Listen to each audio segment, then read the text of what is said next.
Okay, here we are. It is Sunday morning. It is Super Bowl Sunday. Super Bowl 60 is about to happen. And, back in the 60s, I'm going to be turning 68. Can you believe it? 68 years young, coming up later this month. And the NFL commissioner, way back in the day, wasn't it the Super Bowl, the idea of joining the AFC and whatever, there was two, the American Football Conference League and the National Football League, and they joined these things together, formed like the NFL. Anyway, back in the 60s, the story goes that the owner of the NFL, his daughter had one of these Super Balls. I had a Super Ball. Super Ball were these little balls of vulcanized rubber. You throw them on the pavement and they would shoot up like, 100 feet in the air. Maybe I'm exaggerating, but they went a long way. And he said, wow, what a great catchy name. So when it came time to name this conference combination, the big enchilada, the big game. So he took Super Bowl from the Super Bowl. I think it was a Whammo product. Whammo. Anyway, here we are so many years later, 1966 to the 60th anniversary. So yeah, man, what a time. So this year it's the New England Patriots and the Seattle Seahawks. So I'm all in for the Seahawks. But the title of today's show is Final Community. What is it? Worlds in worlds divided, worlds in collision, divided world, divided vinyl community. And it's kind of interesting. And I think like we've got two halftime shows going. Of course, Green Day is going to do the opening show, and Green Day very vocal in their hatred towards the sitting president, Donald John Trump, who I happen to adore. And so it's really divided. I think the division is kind of infiltrated and come right down into the vinyl community as well, so that you can't even unite for a football game because it's divisive, right? You get somebody like Bad Bunny who's going to be running the halftime show. So he's like, another rabid anti-Trumper. And so you got this real dividing of our culture right now.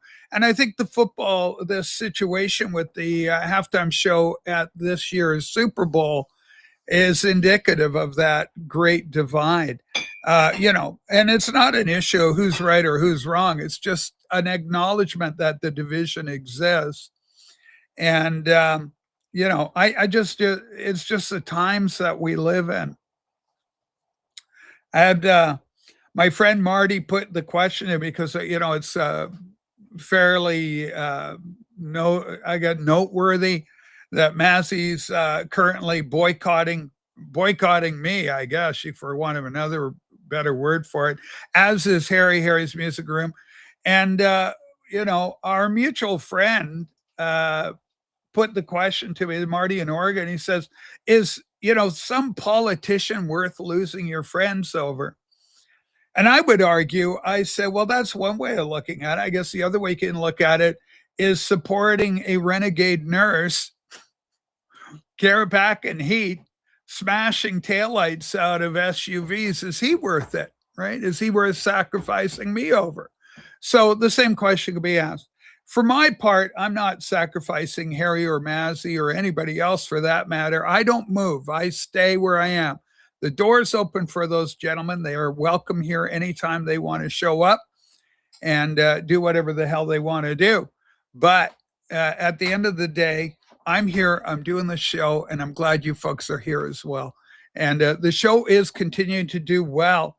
The last two shows that I put together, I think we put together 1,900 views on the one and 1,700 views on the last one we did.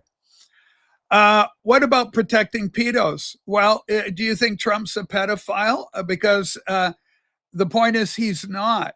And if he was, then you'd have an issue. But the pedophilia issues seem to be coming more from people like Deepak Chopra, however you ever put it, who said God is a concept, quoting Lenin. And then Deepak Chopra went forward from that and said, I like the pretty girls. I like the pretty girls. Okay. Well, this is very sad news. She's a great talent. Breaking U.S. skiing veteran Lindsey Vonn crashed at the Winter Olympics, medvaced out by helicopter. We hope she's going to be okay. Hopefully, it's like a broken leg of that. If he's not a pedo, he sure is protecting them. Well, Turkey Toad, I will tell you this, that President Trump signed it wasn't an executive order, but he signed into law his kind of to release the Epstein files. It's all in legalese what he did. 3 million files were released, and you got nothing on Trump out of that. You've got some old salacious comments that were done because the FBI had a tip line, right? So anybody could phone in. So God help Trump if any of you idiots phoned in. He's protecting pedophiles. Paul Cass phones in. Hi, it's Paul. Trump's a pedo. I say so. Oh, okay. Well, we're going to take note of your complaint, sir. So there you go. So no, you got nothing on Trump. And this is the latest thing. We had Rob come in here, the wax to, obviously I love Rob. Rob, to his credit, has decided not to boycott this particular program. But, he was saying, the riots in Minnesota his theory was they were a result of Trump trying to cover up the Epstein files, detract from the Epstein files. Well, I'm going to tell you something, kids. You guys had every opportunity at your Grammy Awards with all the perverts and Satanists there. Nicki Minaj knows something about those people. And they had every opportunity to go after Epstein and the pedophilia and make their claims, but no, they had no interest in that. All they wanted to talk about was ICE. All they want to talk about is ICE. They want to talk about it. So your issues aren't their issues. Maybe they're distracting from the pedophilia that they're involved with. Nicki Minaj seems to feel they are. What about the racist video of the Obamas this week? What about the fucking videos with Trump made to look like an orange orangutan? So that's the problem there. You've got a double standard. And that's the problem. This is furthering the divide. What about vinyl community casting? Put my head. I'm a trans woman of color.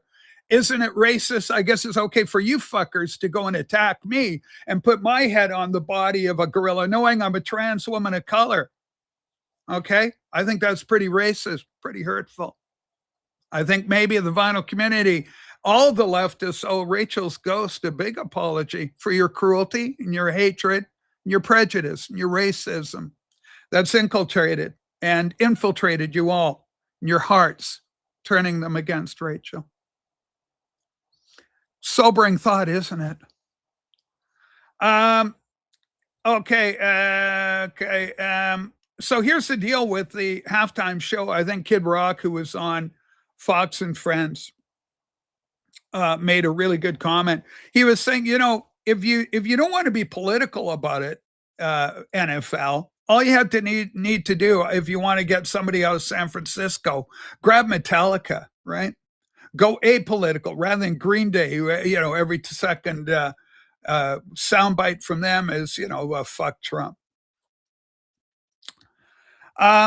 The files could not be released during the last administration because the investigation was still going on, and Maxwell appealed. Trump's people shut it down. That's when they were allowed to come out. I would counter that with the kind of bullshit you hear from the FBI and Congress. They'll have, James Comey in there. They'll have Peter Strzok.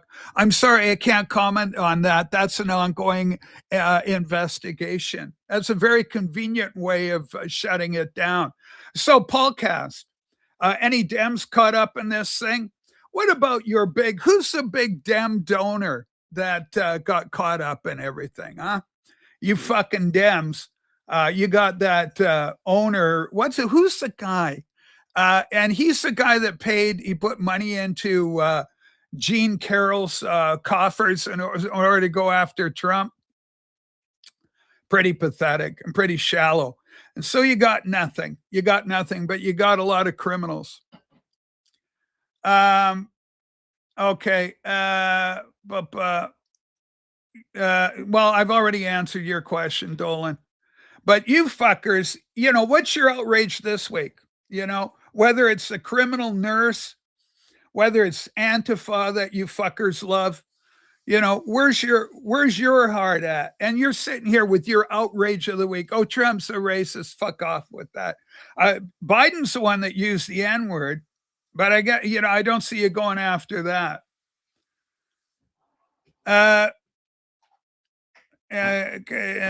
Spanish. Nobody gives a fuck about Spanish. A lot of Spanish around. Trump is a fantastic entertainer. He's hilarious. He is great. Used to be a funny clown, and now you're a scary clown. Thank you, Matthew Petty. Add to block list. Boom. You're just blocked. I just block you fuckers now. Because I don't give a fuck. Okay. I don't need your fucking whatever. I just do what I do, and I do what I do, and I'm going to continue to do what I do. And you fucking idiots. Massey's got his whack-a-mole. I got whack-a-libtard. You fuckers keep raising your heads, talking shit, and I'll just ban you. Okay? That's what it is. So just keep bringing it on. Yeah, they need to throw Noam Chomsky. Noam Chomsky has been, he's a libtard icon, has been for years. So I don't think that's going to happen. You got to break the law. Just having an opinion is not breaking the law. If Biden did use the N-word, then I've lost respect for him. Well, go look it up, Dolan. I stand with you, Rachel. Thank you. Well, God bless you. I think I need to do a poll on today's program as well. I want to do a poll. So let me start watching my own program here. And the poll is going to be, who are you going to be watching? Are anybody going to watch the Kid Rock show, or are people going to watch the Bad Bunny? We're going to see what happens. Okay. Will you be watching? Who will you watch? Who will you be watching? During the halftime show. We'll see. Now, I expect this to be really like Bad Bunny. I think this to be a big deal. I think the Bad Bunny people are going to win. But, this is where we find ourselves. But, okay, Kid Rock. And then I should add another one. Kind of neither. I'm not watching it at all. Add another option. Not watching at all. Not watching at all. Okay, hang on, kids. At all. All right, Bad Bunny, Kid Rock. Okay, start the poll. Okay, we got that poll going. So at the end of the show, we'll tally that up and we'll see how it goes. But the Super Bowl, but it does speak to the division, and I think it's intentional. When you get people like Green Day and Bad Bunny to represent the entertainment, the Super Bowl, you've already made your decision. It's kind of like the Grammy Awards. There's a club, and half the country isn't invited. There's a party, but half of you are disinvited. And so I think it's great that an alternative, because it's a statement from our side of the aisle too, that we don't want to be involved and we don't want to support it. And so it's going to be that way. It's interesting. Noam Chomsky was giving Epstein advice how to clean up his image along with Steve Bannon. Yeah, I think that illustrates that there's people on both sides of the aisle. The thing is, Epstein was a player, and he was a big player, and there was probably some government support behind him on one level or the other. So, I think that's a variable, a factor in it all, that it's both sides of the aisle. There's corruption on both sides. I've always said that. And but Trump's not in. Trump kicked out the guy from Mar-a-Lago for one thing. Julian Assange said, we they asked him in 2016, how come you don't have any dirt on Trump? How come you aren't going after Trump? He says, listen, man, there's nothing on the guy. He's clean. If we had stuff on him, we'd have taken him down. That's why you had your 51 Russiagate retards try and take the president down through subterfuge, through lying, through conspiracy. And it was a lie. It never happened. It was fake, phony, and false. And so Trump's clean, and that's the problem the Dems have. So all you can do is, play outrage of the week with whatever, the Obama's heads on donkeys, or they put pencil neck Schiff on top of a giraffe. So anyway, there you go. Anyway, it'll be interesting at the end of the show. We'll tally it up. By the time the dust settles, we'll figure out what's going on. But I think we can all agree that the vinyl community is leastwise a microcosm of society at large, and that the division amongst us, unfortunately, is as real as the division in our culture, in our society. Okay. Okay, having the singer of a song about the positive aspects of statutory rape is really good. Okay, well, let's just go add user to block list. Okay, there's another retard block. Thank you, whatever the fuck you are. Goodbye. Okay, why you respect Big Ian? Okay, thank you. Add to block list. Bye, fucktard. Fuck, this is enjoyable. I just fucking kick these assholes right the fuck to Mars. Bye. Keep talking to me. Keep talking up. This will be your last time, motherfucker. And it's my pleasure to do so. My pleasure to do so. The community's divided. I accept the division. As for me and my house, we will serve the Lord. And I'm going to be watching the Kid Rock show. So it's sponsored by Turning Point USA. I believe it's going to be on Turning Point USA. It's going to be on YouTube. I'll be able to watch it there. I don't have cable. I killed my cable a long time ago, and I think it was, the way to go. I used to wake up, I'd be all happy, and then I'd start watch about 5 minutes of CBC News, NBC, because I am a bit of a news hound. You can't even get agreement in the VC on vinyl matters, let alone bigger social issues. Yeah, exactly right on us, Sakuma. You're not going to block me today, Governor. No, Eddie, because you're a reasonable human being. Rob Walker enjoyed the donkey tweet for sure. Donkey, my God. Blast that stuff through your beautiful speakers, Rachel. Yeah, I do. I don't, though. I'm going to be in the other room. I got a 5.1 surround. I went back to that. I'm enjoying that. But I'm just cleaning a little bit of house here on the old channel. Again, my main focus right now is Patreon. If you love Donald John Trump and you're a patriot, I encourage you to join me there.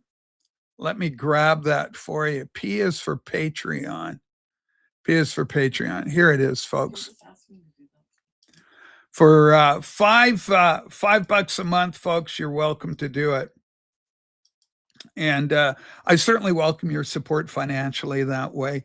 I'm out here fighting the good fight. I don't know how many other people in the vinyl community are actually taking a stand like I am, but that's the way I am. That's what I'm doing. Okay. Good morning, Rach. In my state of Oklahoma, the Senate is going to ban Sharia law. Well, I think it should be banned. It's amazing they have to even do that. This is why I'm not going to talk politics with Rachel. You can talk politics. Be respectful. Be respectful, and you're not going to get banned. You act like an asshole, and I'll ban your ass. We need Rach to do a reaction video to Kid Rock show. Well, I mean, Kid Rock's not my thing, Nick. In all fairness, I'm not a I'm not a Kid Rock fan. In fact, I didn't even like his mashup with Leonard Skinner and Warren Zevon. That song he did, the summer thing, I didn't think that was any great. Why are you a bigot, Ghost? I'm not a bigot. I'm bigoted against retards, which you are. Add to block list. There you go, retard. Bye. Holy fuck. There's one born every minute. P.T. Barnum said that. But that's the way it goes. So, ladies and gentlemen, yeah, $5 a month. You can join me and fellow patriots. We do have a couple of liberal holdovers there, but this is where we find ourselves in 2026. The divide is real. It's all happening. What is wrong with Bad Bunny? I'm failing to understand. Well, he's been a vocal, how do you put it, opponent of Trump. And so I think I think he was at the Grammy. I didn't watch the Grammy. Somebody else can fill me in. But I believe he was pretty vocal about his dislike of Trump there. And the point is when you get people, same with Green Day, when you get people like that being your spokespeople, your entertainment, representing America at the halftime show, it's not inclusive. It's divisive. It's what's the word for that? When they go partisan, it's partisan. And so the evidence of the evidence of the divide is that an alt TPUSA has got their own alternative halftime show. So I think it's indicative of where we're at as a culture. And I think the vinyl community is just as divided. I mean, pretty soon, and I think it's more evident within the context of live stream, because in the channel world of just, showing a record, oh, here's my latest record. Now it could go a little weird there too. If somebody's showing Ted Nugent, for example, that could alienate a whole bunch of liberal people, because Nugent's an outspoken, or Kid Rock for that matter. These are partisan musicians, right? They've been identified politically. So, but there are other bands that are kind of apolitical that are managed to work the divide and managed to appeal to both groups. One group said, oh, we're not, we want unity, and therefore we don't want to be part of the Kid Rock show. So we don't want to alienate half our fan base. This connection to KKK. Well, there is all that, right? Senator Byrd famously so. Ban libtards, Rach, is the only way. I only ban them if they act up, or if they, they say stupid stuff. If they're going to be stupid, if they're going to be negative, we're just going to take it down. We're going to take them down. Nick Trudeau is no fan of Donald Trump, but he comes in here. He's respectful of the program, of the host. He knows my views. He disagrees with them. And so therefore, pardon me? He doesn't hit below the belt. So because of that, we operate, he's allowed to stay here and be a member of this community in good standing. And that's extended to everybody, but I'm not playing around anymore. I have no problem. I just boom, boom, boom. Like I say, this stream is gaining big views. It's doing extremely well. And I think a lot of my critics are watching this thing, kind of like they don't come into the show to watch it, but they watch it after. Clearly, that's what's happening. I don't even have I barely have 600 subscribers. And that's not what I'm about. If I wanted subscribers, I could build a channel to build subscriber base, but that's not what I'm about. You're missing so many comments. Oh, okay. I guess my stream has stopped doing the checks thing count. Sorry, everybody. I'm missing your comments. And people you blocked are still commenting. Well, I guess they block on one level or the other. I guess they block on the one thing. They block and restream. They're blocked on the restream, but not on YouTube. Yeah.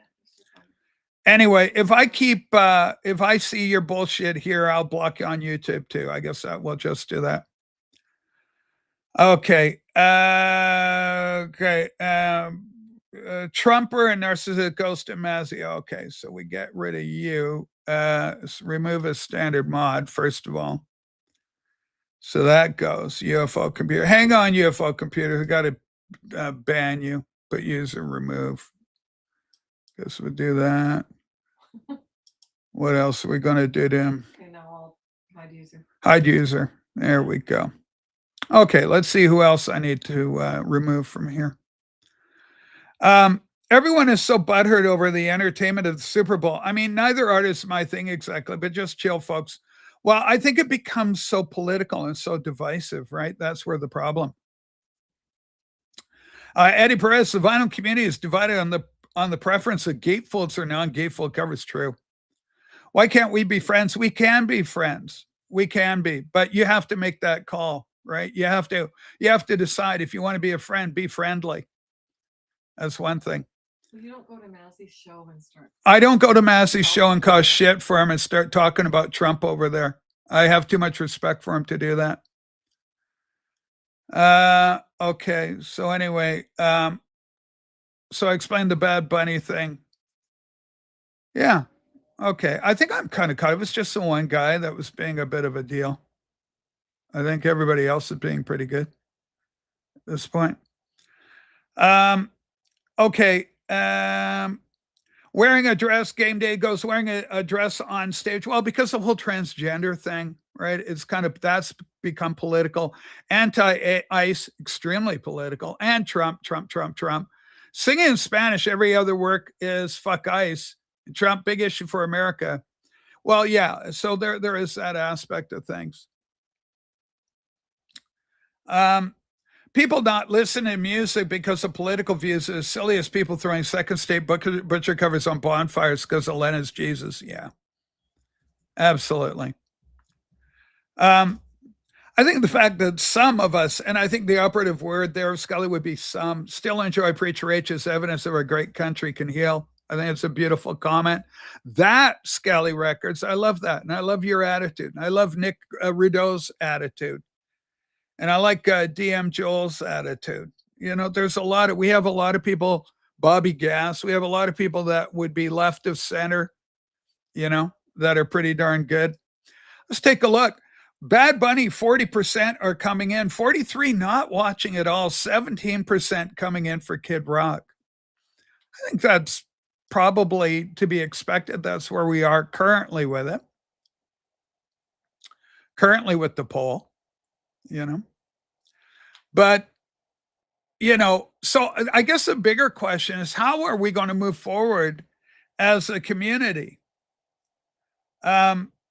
We've got to decide, what you're going to do. I guess at the end of the day, as I've always said, well, you can go elsewhere, do something else. There's a lot of other channels going. Usually Jason Roas is going up against me. You go watch Jason or one of the other channels that you can do. I mean, there's a lot of variety in the vinyl community.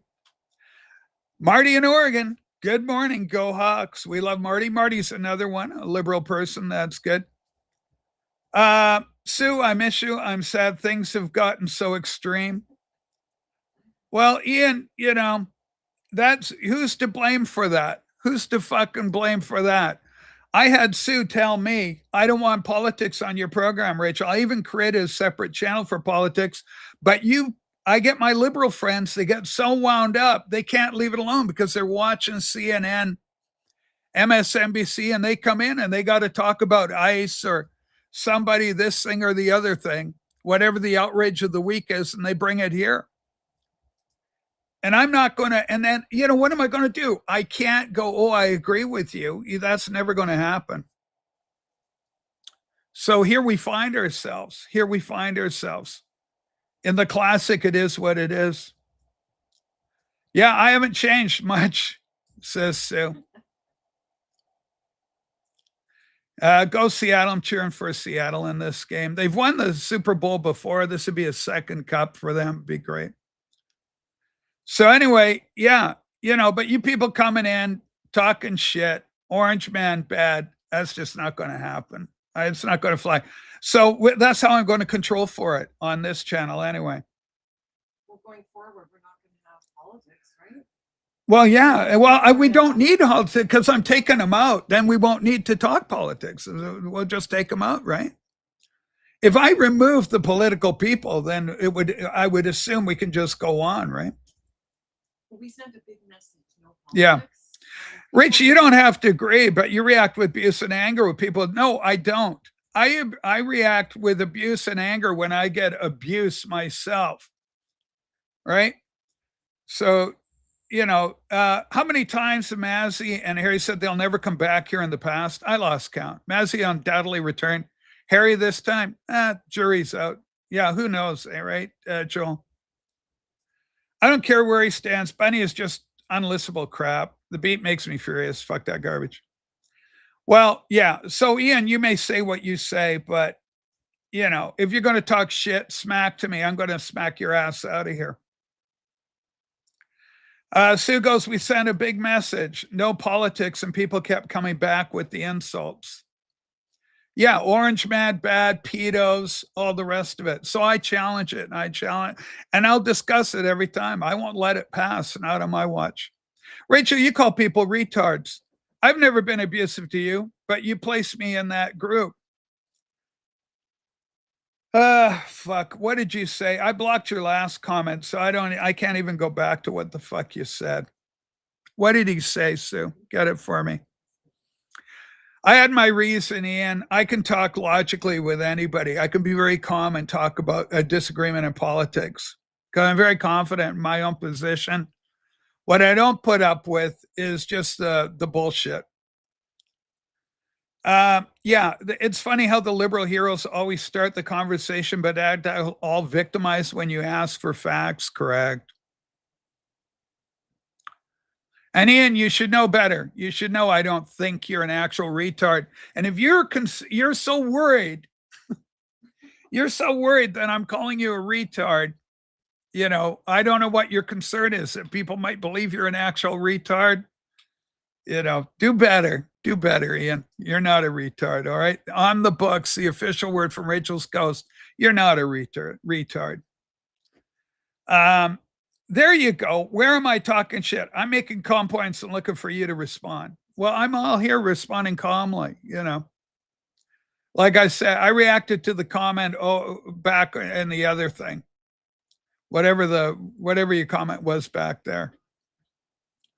I already kicked it out on the one thing. Yeah, Sue might be able to find it. Matt goes, politics are dumb. They're all taking us for a ride. Pick your poison. Well, some are. I think Trump is different.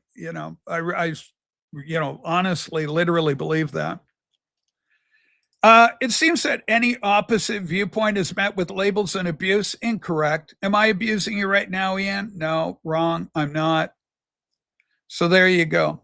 So that statement right there is factually incorrect, isn't it, Ian? Any opposite viewpoint, that's not my viewpoint, but I'm not abusing you yet. That comment wasn't abusive, it's just not what you agree with. I have to look at the comment. I have to see what the comment was. If Sue goes back and finds that I just knee-jerked, then I'll reinstate you, Ian, on the restream. Clearly, you're not blocked on YouTube because I can read the comment. So I'm fully capable of engaging in honest debate and conversation about these issues. I have no problem doing that. What I have a problem with, you got Paul Cast, who I like, I consider my friend. He comes in, a pedo, Trump's a pedo. I go, there's just pejorative. It's garbage. It's not true, for one thing. It's libelous. It's horrible. I don't just come in, hey, folks, Biden sure is a pedo or some bullshit. I don't even go there. I don't even talk along those lines. So that's the other issue. I don't go out saying, oh, the Obamas sure are full of shit to start the show. That's not the tenor of the program. I've never done that. 3-dimensional music. Greg is in the house. Hey, Rach and Sue, top of the morning. Good morning. How you doing, Greg? Good to see you. So, yeah, the idea is, where are we going to go forward? I didn't say he was. I said he's protecting them. I don't think he is. Trump's the one that kicked Epstein out. Remember that, right? And he was a witness to the FBI. He was witness number 2, apparently. And I don't know what it is. He was identified as witness number 2. Yeah, my bad. I'll stop. Yeah. It's probably a good idea to stop, Probably a good idea to stop. You're too sharp for these people, Rach the Brute. Well, I mean, I react. I'm as good at knee jerking as the next person. He released 3 million files. How is that protecting pedos? Exactly right. Exactly right. And we're going to go unhide user on this channel, Secret Agent Paul, and we're going to go add as moderator. Boom. There we go. Secret Agent Paul, you are now rinsed, so they can't take your message out. View deleted message. Okay. I think that's probably going to be seen now. On a more important note, says Jens, I miss the spanner. This Blue Shield, what the hell? I think it's Restream. Unless it's YouTube, I think it's Restream. I would agree with you. If ignoring politics didn't have such a big effect on our lives, taxes, crime, public services. Well, we can talk about it. Here's the deal. I don't mind somebody going in saying, oh, I really, I'm not going to ban you if you go, oh, Trump just raised our taxes or did something. I go, okay. I'm not going to ban you for that. Like that kind of shit won't get you banned. What I'm going to ban you on is Trump's a pedo. He's a Nazi, neo-fascist. You're a bigot, a personal attacks, the ad hominems. If you can get rid of the ad hominems, you'll do better. Rich, I believe the history will show that this president is one of the worst leaders the country ever. I believe history will show the exact opposite, Ian. I think it's going to show the exact opposite. And the further we get with Trump in the rear view, the better Trump's going to look. Hey, Rich, I'm on a PC and I can see the blue shields. I don't see the wrench symbols. No, they've replaced them. Notice, Rachel, that no one talks policy. Well, they do talk policy. They go, Trump's a fascist because he has ICE out on the street. How you doing, Simon? Welcome aboard, son. So, ladies and gentlemen, if you have right-wing friends, political on the right that like the Beatles in particular, let them know Rachel's Ghost is out there. Tell them to watch the show. Tell them I got a Patreon. They're welcome to join and support me through Patreon. Begin. We will see. However, maybe by the time we get there, we'll all be gone. Now, what kind of foolish comment is that? We'll all be gone? Why would we be gone, Ian? We might have died by the time it happened. Well, just saying, like we might have all this generation may be gone before history's. Well, or is it? Are we all gone, or we'll all be gone because Trump's going to push the nuclear button? Because bad man, orange man, bad. He's unstable. He'll freak out and cause World War III. Don't assume what he's saying. Ask him. Yeah, I know. Well, what do you mean by that, Ian? Let me know. My discernment's usually pretty good on this shit. It's my opinion the Epstein crap has been held up long enough to have been sanitized. Never trust a politician, lawyer, copper.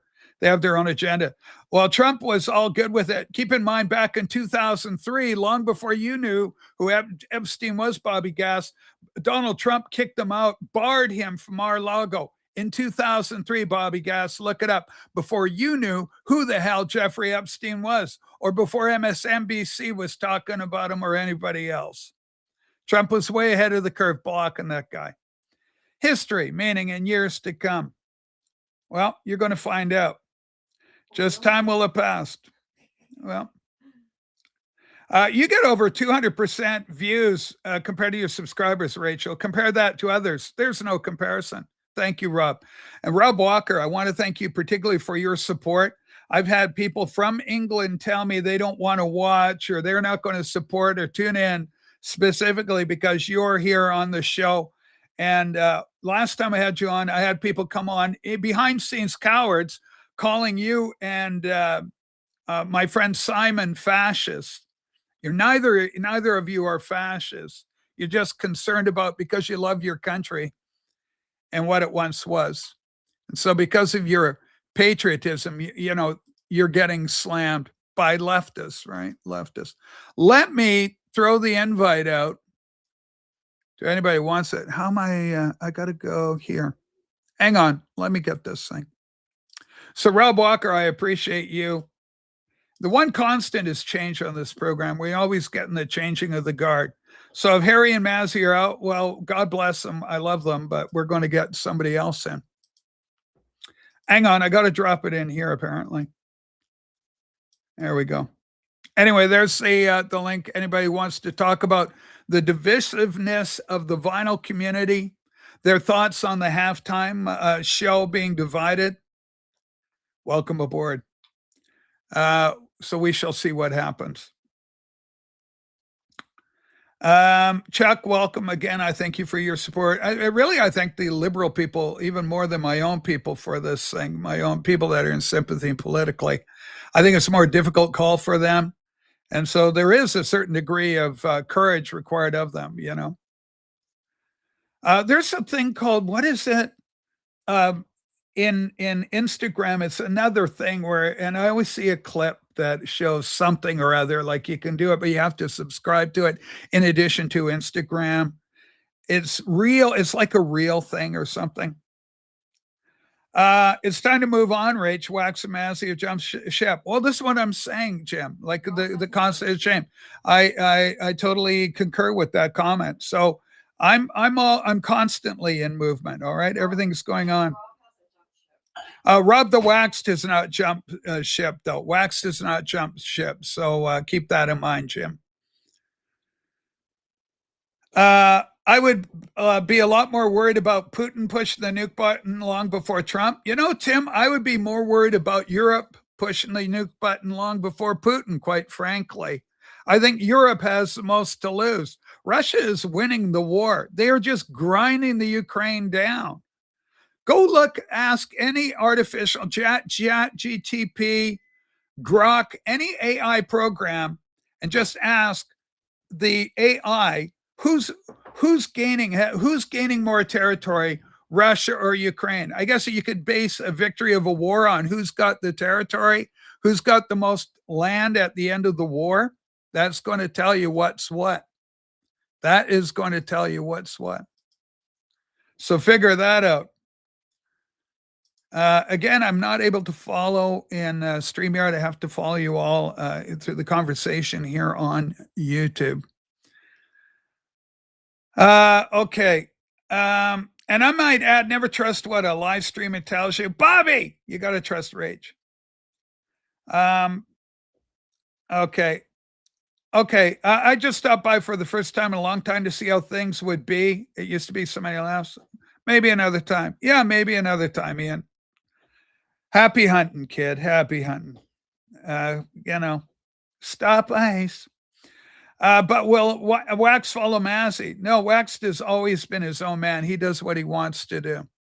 And he's always been that way. So credit to him. But, you know, this is the kind of thing. Like, Ian, I just stopped by to see, you know, how it would be. It used to be so many laughs. It used to be so many laughs. There's always laughs, and there's still laughs. And the laughs are the one guarantee I will still bring for you. Every show, there's always going to be a laugh. I'll have some laughs for you. But right now, we're talking about a lot of division in the vinyl community. We got a halftime show that half of America will not be tuning into because it's been purposely designed. It's not by accident that Bad Bunny and Green Day are your headliners at this year's Super Bowl. It's not by accident. It's like what? That's like having Ted Nugent. Who's this new guy, Tom MacDonald? Tom MacDonald? Holy smokes, he's good. I like him. Let me see if I got this guy, Tom MacDonald. Well, hang on. Let me see. Oh, him. I don't know. Let me see if Tom MacDonald. I like this new song. He's got a new hit out. I'll go to play it. We'll have a musical interlude. It's just beautiful. He's got a hit new song. It's really catchy too. Let me entertain you. Tom MacDonald, share. Here's Tom. Let's make him go big. It's a great message. Let's pray for the left. If you're a Christian, you want to pray for people. Really catchy tune. I like it. Let's give him a thumbs up. Here we go. They always said that Charlie Kirk was a Nazi. Then they celebrated after they killed him. They tried to tell us that Black Lives Matter and that white people have always been villains. They burning flags in the streets and they scream at police, taking illegals to prison. They got rainbows on their bedroom walls, and they swear to God that men can be women. They're scrolling through their TikToks to get the news. They heard that Trump's a fascist, they swear it's true. They set fire to Minnesota, we smell the fumes. They say that guns are dangerous, guess they're the proof. They'll shoot that red hat off your head, then make a meme of your last breath. Cause you're not like them, so they want you dead. But we'll still pray for the left. They'll say that they're hurt by things we said, and say we deserve it when we're dead. When we're shot in the neck with our last breath, we'll still pray for the left, praying for the left. They keep saying that ICE are the Nazis, so they're buying guns and tracking positions. Go tell the parents of the kids who were killed. Illegal immigrants are really the victims. They say America ain't safe if you're black or trans or gay. I think it's way more dangerous to be a Christian. Y'all started acting different back when Anthony Fauci made you keep the ones you love at a distance. They're scrolling through their TikToks, Antifa clips. They say that Trump is Hitler, they're mad they missed. They think that how they feel is how it is, and conservatives are evil, we shouldn't live. They'll shoot that red hat off your head, then make a meme of your last breath. Cause you're not like them, so they want you dead. But we'll still pray for the left. They'll say that they're hurt by things we said, and say we deserve it when we're dead. When we're shot in the neck with our last breath, we'll still pray for the left. Scratching swastikas and Teslas ain't gon' change a thing. You can burn our cities down, but we'll just make them great again. Oh, they hate us cause they say that we are full of hate. They wanna kill all the police trying to keep them safe. They'll shoot that badge of yours right off your chest. They want a civil war, pray for the left. They'll shoot that red hat off your head, then make a meme of your last breath.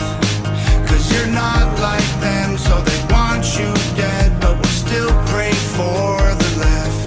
They'll say that they're hurt by things we said, and say we deserve it when we're dead.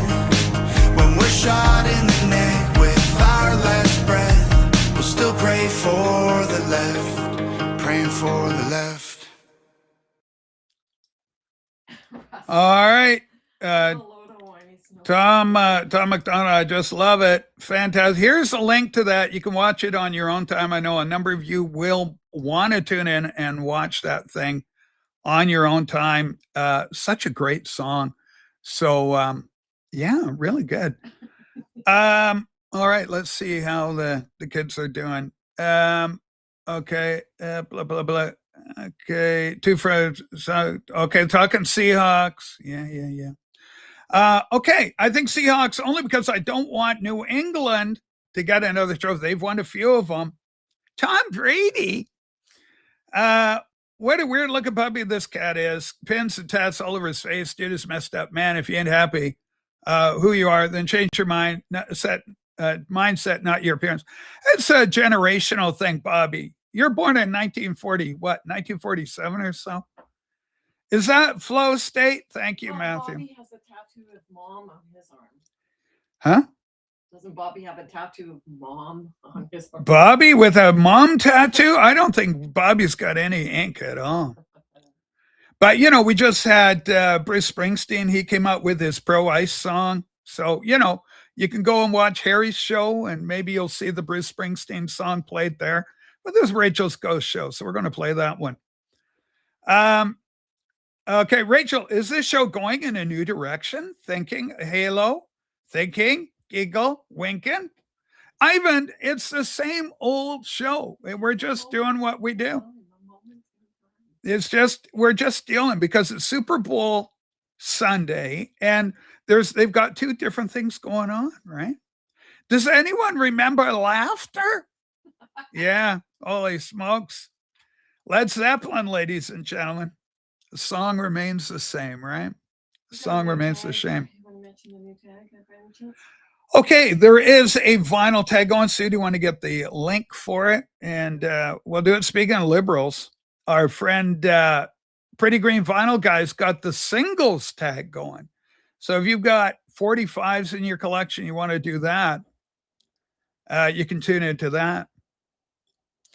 Frank, good morning, Rach. It's below zero here in New York. You know, I love America. It's just so damn cold down there. Do you all live in A-clubs? I'm old school, Rach. Tads are for guys in jail and the military. Yeah, I'm kind of the same thinking, Bobby. You know, I don't have any ink myself. It's just something I never got involved with, didn't want to do. Ladies and gentlemen, I cannot bring the link up because StreamYard's goofing up with the links, but the singles tag, it's unofficial, has been released, folks. So take a look. That's our friend Edwin, Pretty Green Vinyl Guy. Rachel, it looks like someone punched you in the lip. You know what it is? Sue makes this beautiful salad at lunch, and I bit my lip because it's all leafy greens. The leafy greens get away on me, and so I bit my lip. But boy, they're so good. My favorite lunch. Yeah, Roger Goodell, head of NFL, wants everyone to talk about the Super Bowl. So why not pick controversial acts? I think, David, the problem, it's a double-edged sword. Yeah, any publicity is good publicity. But at the end of the day, you've got a whole different thing where people are tuning out from the Super Bowl during the halftime, and they're going to be watching Kid Rock. At least a portion of the population. 50% aren't even watching. 50% of our audience here in the vinyl community aren't going to be watching at all. 50% of the VC aren't even going to be watching the game. Who will you be watching during the halftime show? Or, whether they're watching the game, it's not quite clear. Maybe they're watching the game, but they are choosing not to watch anything during the halftime show. That's when they have their poo-poo break or something. But 34% of the audience are going to be watching Bad Bunny, and 15% of the people that watch the Rachel's Ghost Show, at any rate, are going to be watching Kid Rock. And keep in mind, ladies and gentlemen, most of my views will come after this thing's done, right? A lot of people are going to tune into this after. And that's just the nature of the beast, the way it works with this channel. And I'm good with that. It looks like you figured, kudos don't go to me. The kudos go to Brian, Tokyo Brian. He said, Rachel, what's happening? You had your cowboy hat, your cowgirl hat on. And so the camera couldn't figure out because it uses eye tracking.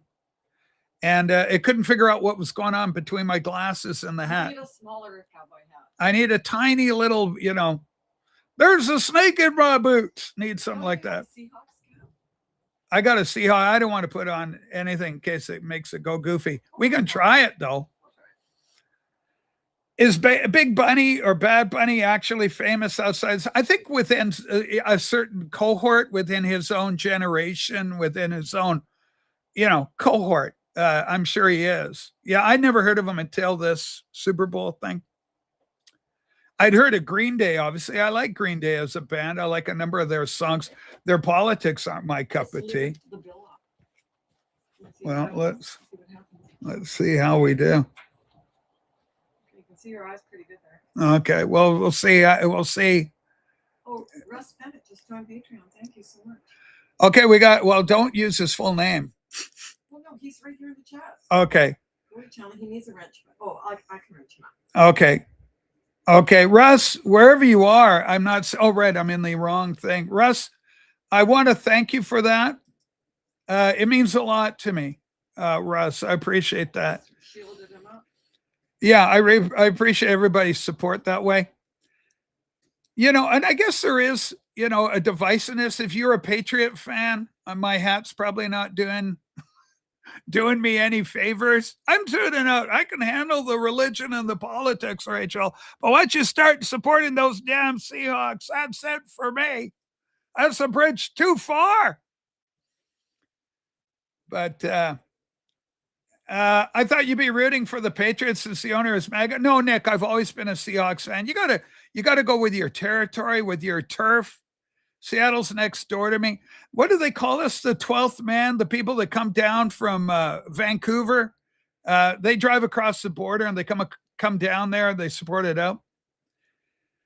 Rach, I just sent you pictures of authentic Beatles USA promo store posters 62 years before the Beatles even arrived in America. From 60, so a few years before the Beatles even arrived in America.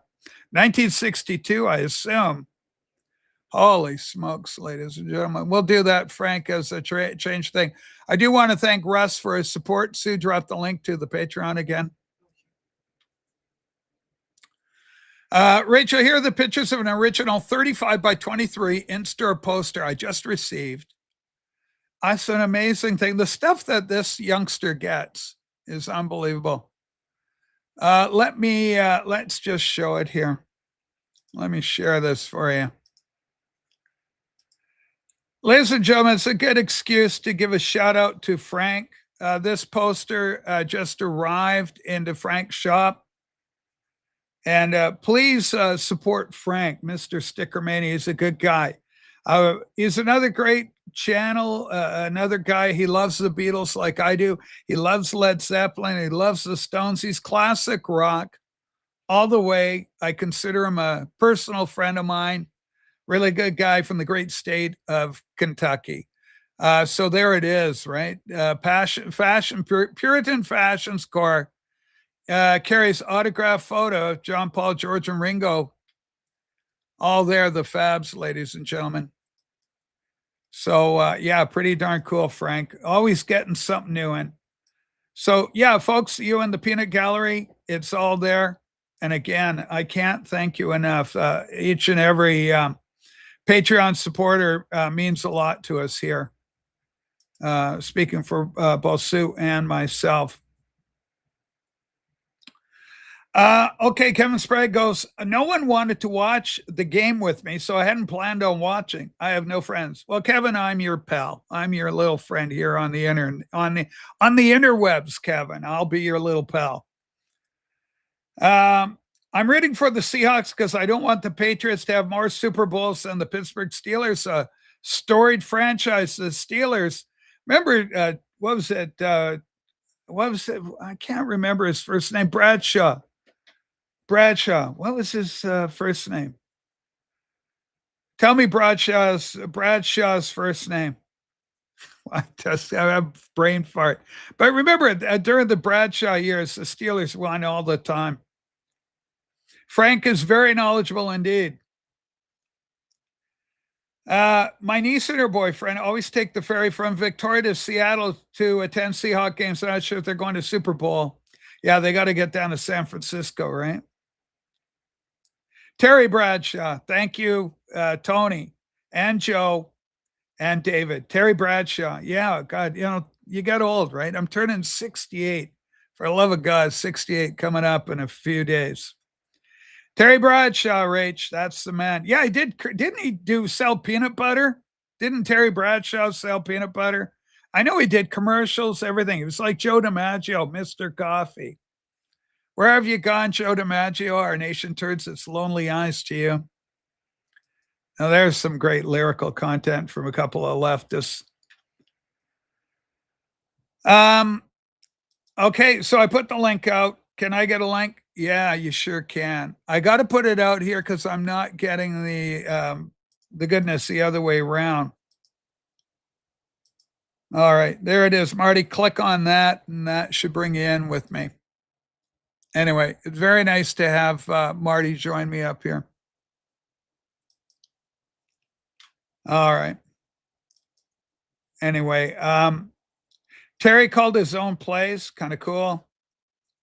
But a lot of quarterbacks do. I mean, the coach sends the plays in, and then, the quarterback, I don't know what the etiquette is on the old gridiron, whether the quarterback is allowed to override the coach or whether the coach is allowed to override the quarterback, who it's kind of like a general and a captain, right? The captain's there with the crew running things, but you got the general with the overall strategy. That is a link for YouTube. It won't work. Sorry. Let's try and get the right link for you. Okay, let's try this one. And go here. I've got to go in YouTube to put it in to make it work. Okay, there it is. Try that one. Good Lord. Sorry, Marty. We're trying to get our ducks in a row. Anyway, I can't thank Russ enough for becoming a Patreon supporter. It means a lot to myself. Good morning, Rick. Welcome aboard. And here we go. Here's Marty. We're going to bring him in. Point, counterpoint. Marty, welcome aboard. Look at us. We look pretty good. Just Hey, like this. We're big. let me minimize the YouTube. I'm here. a little dusty. It's been in the closet. Dust my Hawks hat. You cheering for Hawks, I assume. Of course. West Coast fun, right? If you Yeah. can't get if Oregon doesn't have a club.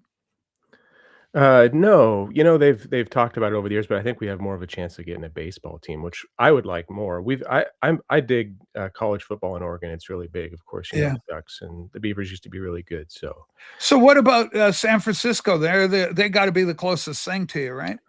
No, Seattle's closer. Seattle's closer. Yeah, a So lot closer. Hawks are your club.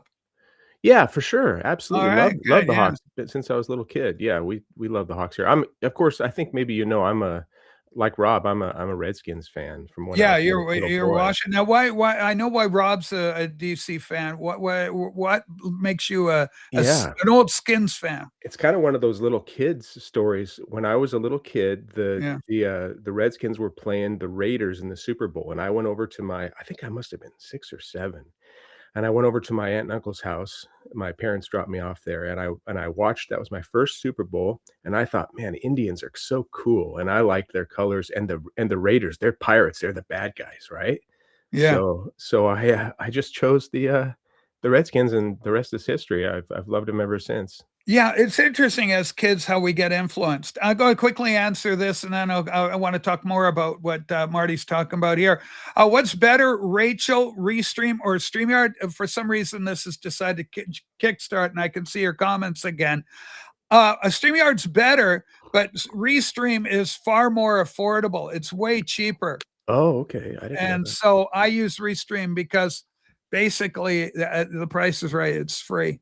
I just use The price is right. the free version of StreamYard, but of course then you have to have the little StreamYard Yeah, icon. I get the Restream, same branding issue, but the picture's nice there. The other thing, going back to the football, I read a little book when I was a kid. I think I know what the book was. It was about an LA Ram fictional book by a sports writer. I think he wrote for the Sports Illustrated, but he did books for boys, right? And I read it was the LA Rams, and in the context of the book, anyway, their arch rival were the Dallas Cowboys, and so I hated Dallas. I hate as Dallas. an 11-year. I Yeah. hated Dallas because of this book. Because the Cowboys were set up as this guy, this rookie who makes it to the show. It talks all about his adventures in LA, and with the blue helmet and the yellow horn, ram horns. And I'm 11. I thought this is the coolest thing. So I loved the Rams. But before the Rams, even before that, when I'm like 5 years old, 6 years old, my favorite team, because of the name, was the Baltimore Colts. Because the name sounded so cool. The Baltimore Colts.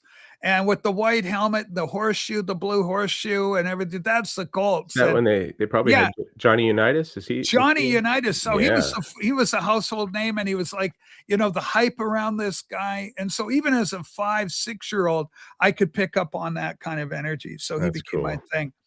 So, okay, Marty. So the main topic today is the divisive nature of the world we live in. Like it's even, I think, being exemplified or highlighted or typified by what we're seeing with the Super Bowl. They didn't go and grab, as Kid Rock suggested, hey, grab Metallica, a San Francisco band who straddles the line. They got a kind of an icon or a vocal opponent of Trump in the form of Green Day being the opening show. And then they've got this Bad Bunny character, who I don't know, but apparently he's fairly outspoken cat. I don't know. I don't know. First of all, it's going to be a lot tougher to find really popular. Kid Rock's kind of washed up, right? We can all Yeah, popular on the right, but he is kinda the it he and doesn't have massive yeah, he's very divisive. when you He's, go you know, when you yeah. go to the arts, it's gonna be a lot tougher to find, acts that support a even a neutral kind of, Well, what about position. Metallica? Maybe so, but even then, Metallica is not as Well, great they're as they apolitical. are as great as they are, they're Bad Bunny's on the scene right now, and he's very successful, but I will say this, my thinking of, the Bad Bunny, attachment to the Super Bowl is that the Super Bowl NFL is so big, and they've reached the boundaries of America, and what they're they're playing games in the UK now, and they really Roger Goodell's all about spreading football all around the world. Yeah. And, Bad Bunny brings more of an international flair. There's a lot, especially the Hawks, they have a huge Hispanic, fan base. There's a lot of people, so it brings a lot of attention, and support, and it's basically like tossing a pitch to that section of the world that speaks Spanish, and I think his attachment to it's become political, there's no doubt about it, but his attachment to the Super Bowl I think has more to do with the NFL wanting to cast the net wider globally. That's my thinking. Are there any Hispanics that like Trump? Oh, sure, right? It's he's lost a lot, of course, with all the recent, immigration activity because I think, a lot of people feel, myself included, that he's gone too far. No doubt that we need to get the baddies out of the country, but, there's a lot of people that are that can see, and it seems objective that ICE and Border Patrol have done things that are over the line, that they've taken it too far, and I think a case can be made that Trump has used it um, in maybe nefarious ways to divide us a little bit more. But Well, that's my yeah, take. as far as dividing is concerned, I think, the halftime show in Goodall is dividing America more than, Trump could ever hope to. Yeah, I don't Uh, see that. yeah, well, same as I don't see your Yeah, point, right? yeah. We just had, CNN just did a poll, 85% of whites, 82% of, Hispanics, I think, or black. No, 82 percent of Hispanics and 75% of blacks or 78% of blacks, something like that, 78, 82, 85, if I remember correctly, support providing, your ID in order to vote. There's So that's definitely, remarkable. some good That's a there's some remarkable good thing. arguments there for making it. The problem comes when we look at illegals voting, and it just doesn't happen at a scale. I mean, you're talking dozens, not thousands. It doesn't happen at a scale that changes, the outcomes of elections. So, to me, that's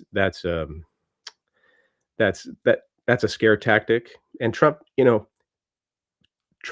relies heavily on grievance, and he wants us to think that we've been wronged by the immigrant, and this is a textbook, tactic of of far right, um, conservative views. For instance, that song that I don't know what his name was, but that was that was I mean, talk about self-righteous drivel. The whole Well, thing it's not is your cup of tea, yeah, but it's gonna no. resonate with a lot of Yeah, people on my side of the it border. resonates because What about, your guy, Bruce Springsteen and his anti-ICE song? okay, What about Stop Ice I Spice? don't What have the a fuck is problem that? with What people the fuck writing is songs. I don't have a yeah, problem with people writing songs and singing songs that align on the right. But if you look at the lyrics of that song, they wanna kill us, but we're gonna still pray for well, them. so did Charlie Kirk get killed? Who's they, Rachel? One person shot at Charlie Kirk. I didn't Oh, shoot at well, Charlie Kirk, and I don't want Charlie Kirk to be shot. because then the left came in with the memes. We're arresting this guy, the teacher that was knocking out the light on that got himself killed, that Alright. was knocking out the taillight on the ICE vehicle. Le I got all over the X platform. I can show you leftists Right. calling for violence against the right. I got a guy, a motorist, being beaten up by a bunch of teenagers. I've got people with their MAGA Sure, hats getting sure. ripped off their Let me heads make a point. ad nauseum. Go Let me ahead. make a point. Go ahead.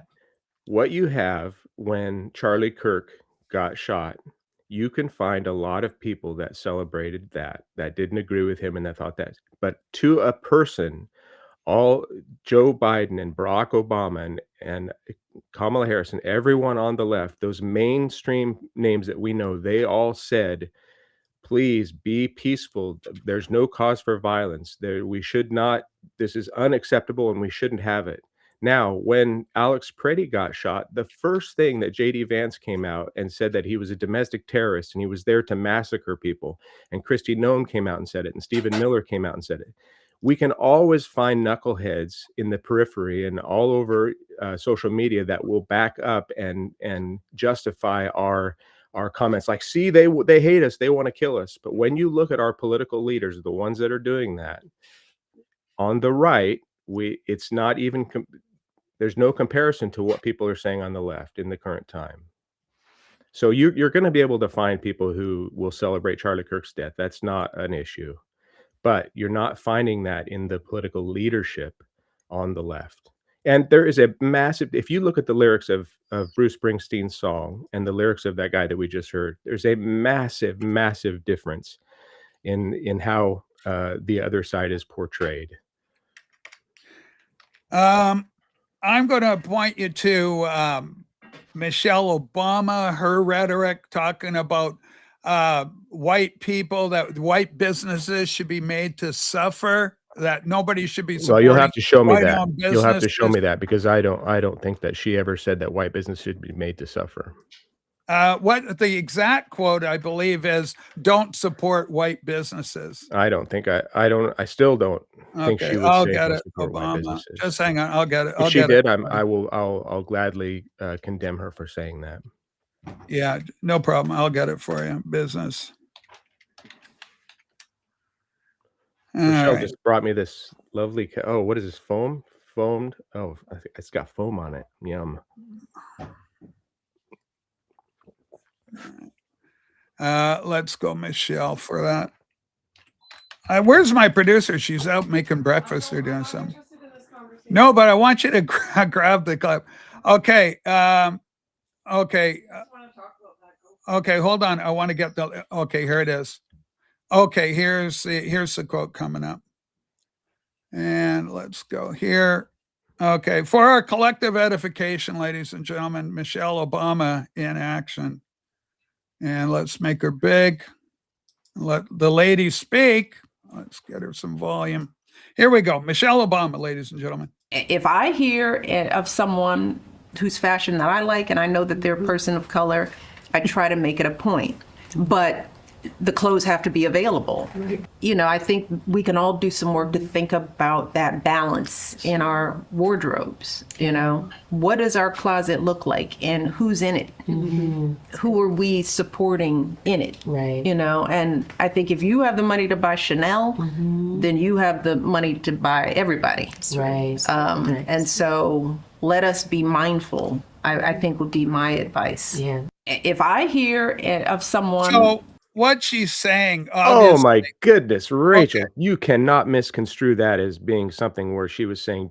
She says, let's be mindful. There's nothing wrong with supporting Black fashion designers who are up and coming and need a lift up. She didn't say anything about not supporting. She said, if you can buy Chanel, why not buy somebody else? I agree. You win that one. I concede completely. I hadn't read it. I just read the rhetoric around it. I completely agree with you on that. Rachel, There's nothing wrong with that. The people that would, the likes of Mazzy and Harry and stuff, I think what they're seeing is that you don't give an inch. I just gave it right there. So that's wrong. So you're factually wrong right there. I give you 100 points. No, exactly. And I appreciate that. But I'm just saying from that and I'd extend the same thing to them. Yeah,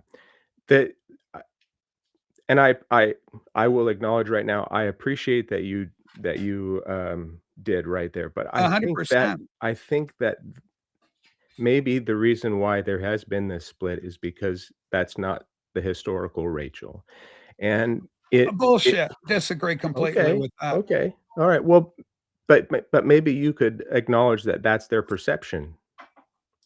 That maybe even though you feel that you've been fair in that regard, that their perception is that you resort to, for instance, our interview that we had on my stream, when we got political, you got ramped up pretty quick, and I think people kind of feel like they're not trying to come in here and provoke you necessarily. They just want you to acknowledge their position in a calm manner and not resort to telling them to fuck off or go stick a broom handle up their ass or whatever, you know? Well, that's my reacting. Keep in mind also, I'm not just reacting against them, but I'm reacting against the pedo comments and the neo-fascist and the Nazi talk that's going on in the peanut gallery. That's happening as well. I understand that. I understand that too. Yeah. So that's the other issue. And the whole thing is, just as you posited the other day about, oh, is this president worth losing friendships over? I could posit, well, is the guy, because I didn't leave their stage, they left my stage. Here's the other one is the same thing could be said about them in supporting the nurse. Is it worth to sacrifice me over the radical nurse that ended up smashing the taillight out of a ICE vehicle a week before, 11 days before the actual thing happened, before he actually got shot out on the lines? And a good way to avoid getting shot, vinyl community, is don't go out there, especially with a gun, on the front lines and hinder ICE from doing their federally authorized job. Well, I think the reason that people had a problem with that is your reaction to them saying, you know, he was there legally. He was doing constitutionally protected things. He wasn't, because he carried a gun. You're not allowed to carry a gun and go there. That's not true. Yeah. That's not true, Rachel. That's what I heard. That's not the law. okay. Well, then that's wrong. You're wrong. He did not break any laws. He was a licensed firearm carrier. He didn't pull the weapon. Can you carry a gun to a protest? Can you carry a gun? Absolutely, you can. Well, Absolutely. let me look. A gun to a protest. Sue, he didn't brandish his weapon. He was holding his cell phone. It doesn't matter. Let's see. Okay. I'm going to go. Can you carry the ICE a gun agent to a comes up protest? to him. I'm Define engagement too.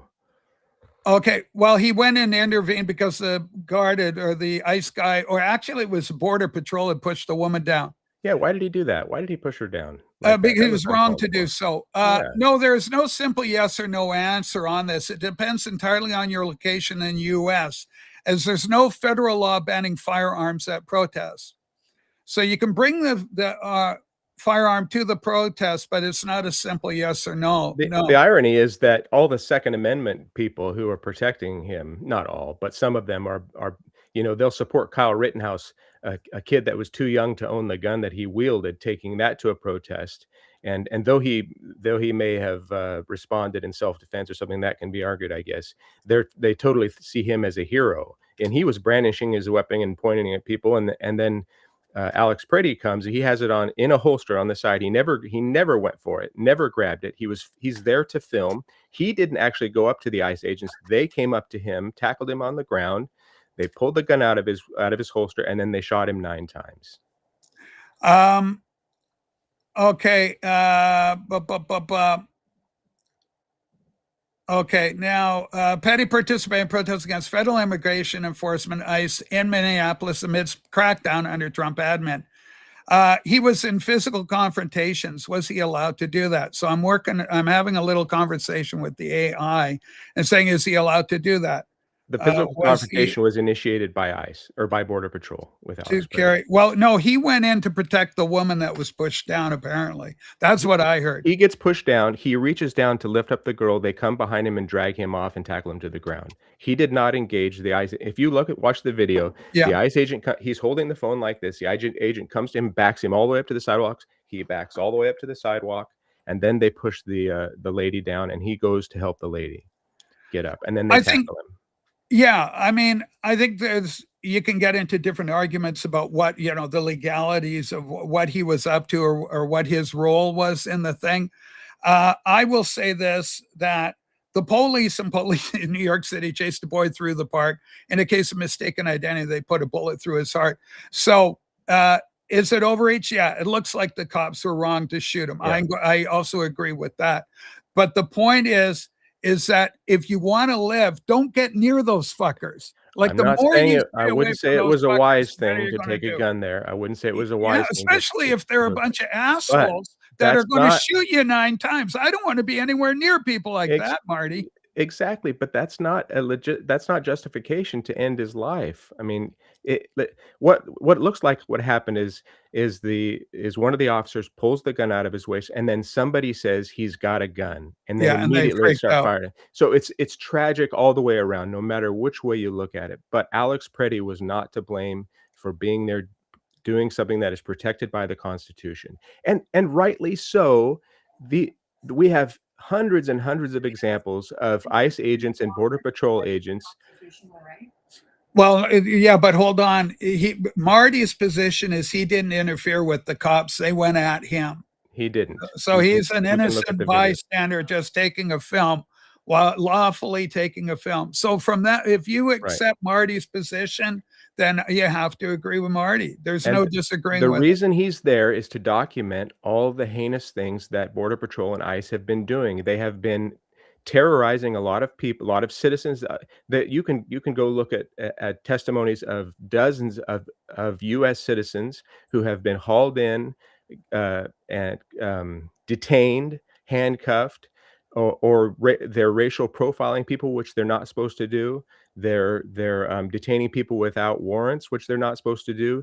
They're stopping cars in the road. People who aren't even engaged in protest at all, coming, pulling people out of cars because they're brown. I mean, there's just videos all over the net of them doing bad things that necessitate or that would warrant people going out there and trying to keep tabs on what they're doing. I would argue that young Alex would have been alive today if he didn't carry a gun to that event. Rachel, do you see how misguided that statement is? I mean, Yeah, teach me. okay, you know what? If I want to use that argument, I could say that this poor woman would be alive if she didn't go out driving and get hit by a drunk driver. Right?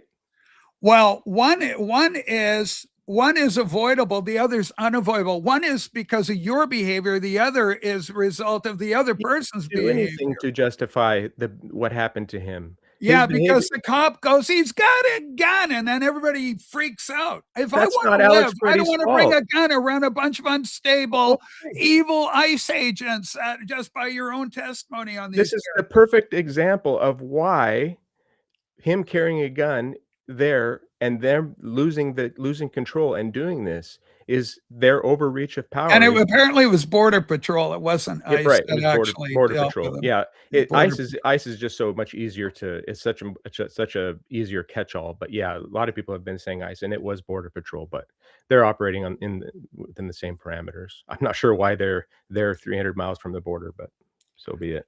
Well, I guess if your border shrinks, you can put them where, to find the illegals and keep them out of the country. So if you can, it's like a battle zone, the front line just moved. Here's the sick irony is that citizens of the United States by magnitude commit far more crimes than illegal immigrants. Yeah, but you got to go by per capita or by Per capita. So what happens? There's more white people than people of minority disposition. So they're overrepresented in the crime statistics. This is why governments have gone to great pains to remove all identifying data by race when it comes to crime, because they're overrepresented. So yeah, they may only make up a portion of the population, but they're overrepresented in the actual amount of crime caused. Okay, what you said is a misnomer. If you say per capita, Per individual, right? If you have 1,000 illegal immigrants and 10,000 citizens per capita on average, far more citizens per capita will commit crimes. That doesn't mean just more crimes are committed by citizens. It means that the average percentage of people in that group are committing more crimes as citizens. Who commits more violent crime, rich people or poor people? I don't know that statistic right What does your instinct tell you? You're no dummy. Well, I would tend to think poor people. Yeah, you know why? Rich people commit more blue collar crime like fraud, money crime, Yeah. but they don't need to be violent about it. Yeah, but that doesn't mean that it's any less. So no, but well, it is less because nobody's actually getting their life ended. It's none of this business. Still, citizens commit more violent crime per capita than illegal immigrants. I mean, you can look that statistic up too. This whole thing, the demonizing the immigrant, is a pardon me for saying this, but if you look at the 14 points of fascism, it's one of the main points is that you demonize the immigrant population. You promote a strong nationalistic ideal that aligns with your specific religious take on scripture, and I think that says more that's part about of it. your own personal biography than it says about anything that's going on in this world of ours. I But think that's your own bias reading through your own that's not no, psychology. that's not my psychology. That's if you want to go look at I think at the tenets of it's fascism. echoing pretty much what you've told me and other people on this very program in conversation with So, myself. so you're saying that my position that illegal immigrants don't commit as per capita as many crimes as citizens is not correct? I mean, that's an objective Well, fact. It's one not my thing, well, position. one of the things you have to identify how many illegals are in the country. Do we even know what the number is? Okay, let's talk about that. What a lot of people and what Trump is not telling and the people that support him is that the illegal population here is essential to our economy. We have to have them for our economy to operate. We need our slaves. We need slaves. Yeah. No, not at all. Not at all. I don't want anybody not to be paid, but what happens is if somebody comes in illegally, they find a social security number that's not theirs, and they may get a job, and they start paying Which is a that crime. that that's a crime. You're right. So is speeding, Sue. So it's all on a scale. But what happened? The bottom line is what happens is that they come in, they start paying taxes that they'll never benefit from, and they're contributing to our society. We have to have those people in our kitchens. We have to have them in our fields. We have to because the Americans won't take those jobs. They don't want those jobs. So there's millions of people that come to the United States to work to support their families. They're law-abiding people, even though they're not documented. Well, they can't be law abiding by definition, right? But I know what you mean. Like they're getting along with the culture. They aren't out to rip anybody off or By cause any percentage violence. far more than citizens. They're here to try to make a buck to send back to their families. This is what gets me so it's like these people are coming to America for the same reason that all the Well, can immigrants I came to come? Because America I want out for of better. Canada, You're Marty. Can welcome. I want to come in. Absolutely. You're Can I sneak welcome. across the border And you know hang what? out?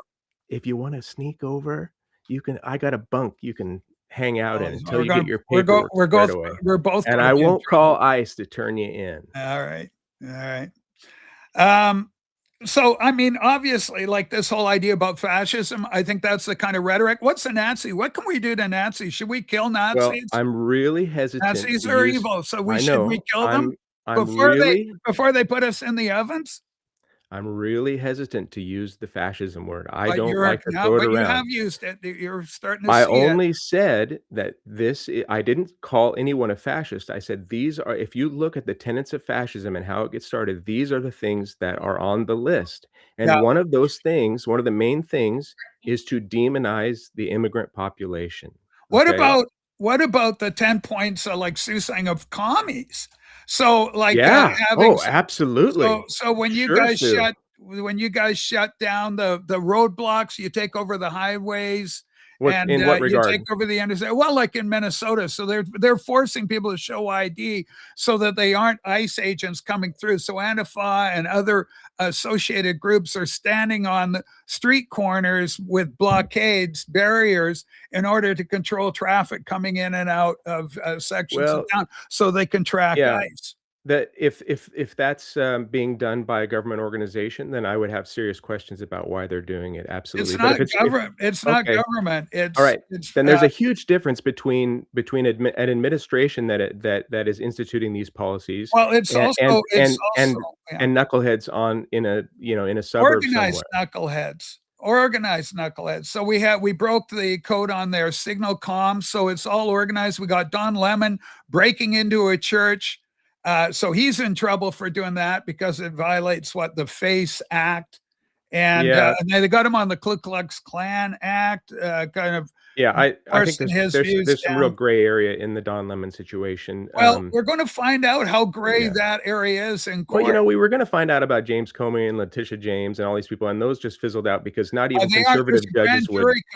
There's a grand jury right now convened in Florida. Nothing's over. Nothing is over. Okay. All right. Well, we'll see what happens with those, but so far nothing has happened. And I remember you You're saying, absolutely right. We'll see what's going to happen. You're absolutely right. The FBI just raided Georgia's Fulton County's ballots that they what was had. Tulsi Gabbard doing there? She has no business. Well, as a if DNA. she's the DNI, so she's the she should not be there at all. Unless there was foreign interference in the election, and she's looking into foreign interference in the election. Now, if foreign interference, we just got a hold of a guy named Maduro, and if Maduro actually sang a little bit, because when does a bird sing? When they're in their little cages, they start to sing. What if he says, if you go to Fulton County, because somebody could ask him a pointed question, then they had to take that information from Venezuela. What if Venezuela was being used in conjunction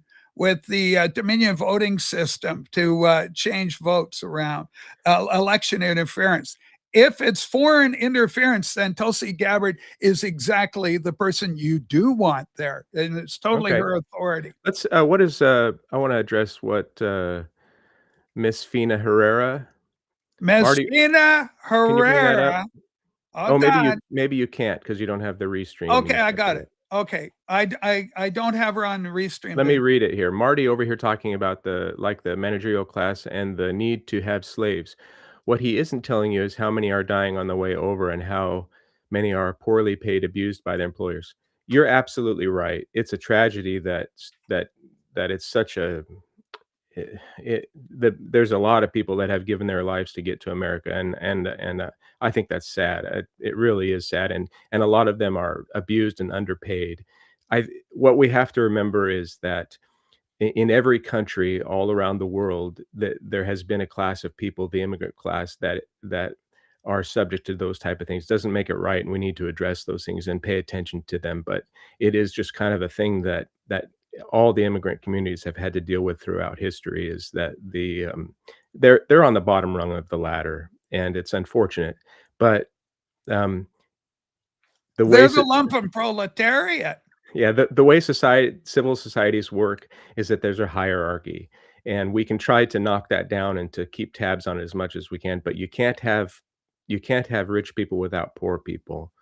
You can't have the sky without the ground, and it's sad. But we definitely need to pay more attention to the suffering that's happening. So what's interesting is I think we're seeing a lot of changes in the global order. And one of the positives that could possibly come out of that is a lot of the corrupted leaders in some of these countries are being removed.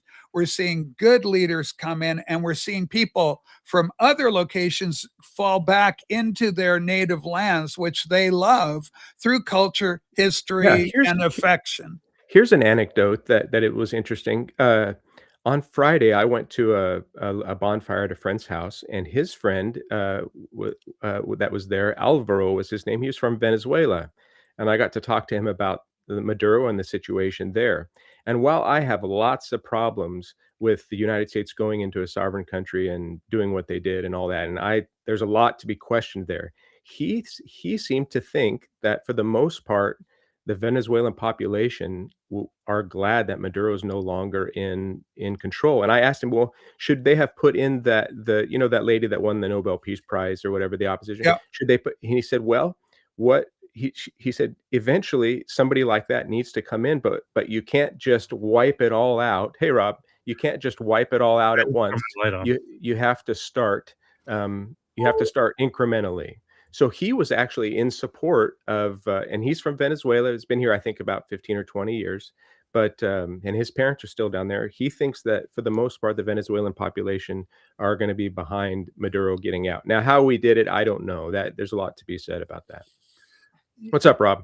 Hey, here's my point against nonsense Texas David is typing. We love David. David's making good points. Hold on. No, Marty's earnestly up here expressing his points of views. For you to make stupid ass comments leads to people judging you the way they judge you, David. He's paid by MSNBC. Where'd you come up with that one? Oh, Did you learn that? Did you learn that on your nonsense dwelling through social media or the places you watch it? Because there's nothing up here, nothing that Marty has said that there's nothing Marty's ever walked, talked, and done for you to make stupid ass comments. It diminishes your point, David. Paid by MSNBC. Hey, Marty, how much MSNBC do you watch? I maybe see a few. I don't watch it on TV. While I'm in my truck, I'll watch some news updates. But if you want to use, David goes, I'm just saying facts. Yeah. Well, here's facts. No one watches MSNBC.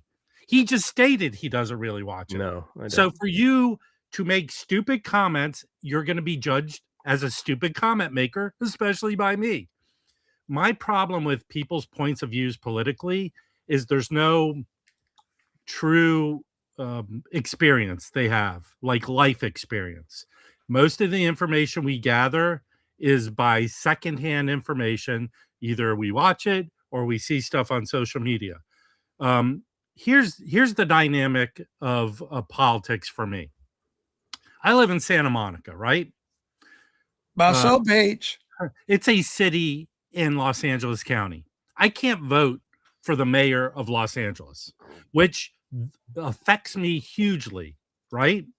Everything that Los Angeles, the city, does affects me as a person who lives in Santa Monica. So I don't even know the exact number of municipalities that are in the county of Los Angeles, but every single one of them affects me, and I have no voice, right? I have no voice. And this is from my personal experiencing the dynamic of politics. I grew up in Washington, D.C. One of my parents worked in the government for congressmen and senators. I had direct experience from her knowledge and talking to her daily about what goes on in the country and how decisions are made. I would go to the Senate all the time. I would go in the tunnels underneath the Senate and ride the trams around. I experienced all that. That's my personal experience. For you to come up here and churn garbage and not participate in a normal conversation leads to stupid people saying, the trouble with Hollywood today is it goes against all the principles. You know what? You have the choice to not watch it. And here, let me give you math. Let's say a movie makes $200 million. Less than 15 million people actually see it, right? So you're spewing stuff without any legitimate experience. I'm not being political, Rachel, but I'll tell you exactly, like this Melania movie. Everyone's like cheering. It made $8 million. Well, it's easy to make a movie make $8 million, especially when you pre-sell tickets and people like the idea of it, but you go into a sold-out theater and it's not full of people. That happens all the time, not just on the Melania movie. It happens all over in every movie. Yeah, it's an industry thing. It's not. It's an international money operation, if you want to say laundering. Money grubbing. That's what I do. Crazy you know, here's the deal about that. You know what's great though, because it is the top selling documentary in 10 years. So something must happen. Actually, without fighting you, it's not. The Taylor Swift movie was. That technically was a documentary. The Taylor Swift movie was. Well, Taylor Swift, obviously. You cannot like Taylor Swift. I give you that. You can hate everything about it, but technically, it's a documentary. But again, $8 million means like less than 3 million people saw it. I know, but it was ahead of some other, some big name stuff. It's actually ahead of the market. That movie industry is in a toilet. So it's not doing great. But again, because most people have access to movies in other ways, and that's not the, but it wasn't a majority of people's things to go to the movies, at least over the last 40 to 50 years. I love this comment. Delphina goes, Brett Ratner is a friend and a great filmmaker. I'm sure it was done beautifully. Oh, that's Delphina. I didn't recognize your name, Delphina. I'm sorry. When I said sorry. Here's what I know. Again, life experience professionally. He is known to be, he's been Me Too'd several times. Let's not even go into the sexual thing. Professionally, as Myers, Brett Ratner is a rapist. Well, whatever is proven is proven. Professionally as a director, he relies on the assistance of people under him to do most of the heavy lifting. I don't know. Delphina knows the guys, so. Well, hey, Joel said something earlier about the fraud in Minnesota with the Somali community. Hey, man, if there's fraud, it needs to be investigated and taken care of. Yeah, well, there is a lot of fraud there. I mean, there's no doubt about There's it. fraud all over the place, but if that's let's the case, let's go back to my whole opinion. Minneapolis, St. Paul, they're two different cities, right? Yeah, I guess so. But one big But general do you think metro that area. things that happen in St. Paul affect things that happen in Minneapolis? for sure. Yes. I think so. Right. So again, there's no perfect place on this planet. There's none. It doesn't exist. There's no place where people get along. But when people are so riled up easily by the things they hear and believe to be true, it's you have to look within yourself to say, what am I doing here? Criticizing, to me, accusing Marty of being paid by MSNBC. First of all, even if you do the math, they don't even have money to pay their own employees. So Yeah, it's like, well, I mean, there's a lot. what do lot you going want? on. Yeah, the WAPO's having some trouble. what One do you third of wanna- their staff here. laid off. How about this? Let me, Texas David is in deep need of a media training class if he wants to go up with this nonsense. I would go, if I didn't agree with Marty, I would go, well, Marty, I see your point, but here, and here. And do it in a way that you have life experience to explain yourself. Because all you do is come off as a troll who doesn't really have their own opinion. Anyone who says like talking points, you've lost me. Or, the agenda, you've lost me. But if you can come in here with a personal story that affected you, that causes you to believe the way, because I got tons of them. That's why I don't, on my stream, maybe we'll mention politics, and I have my feelings. My feelings are not based off of shit I constantly hear.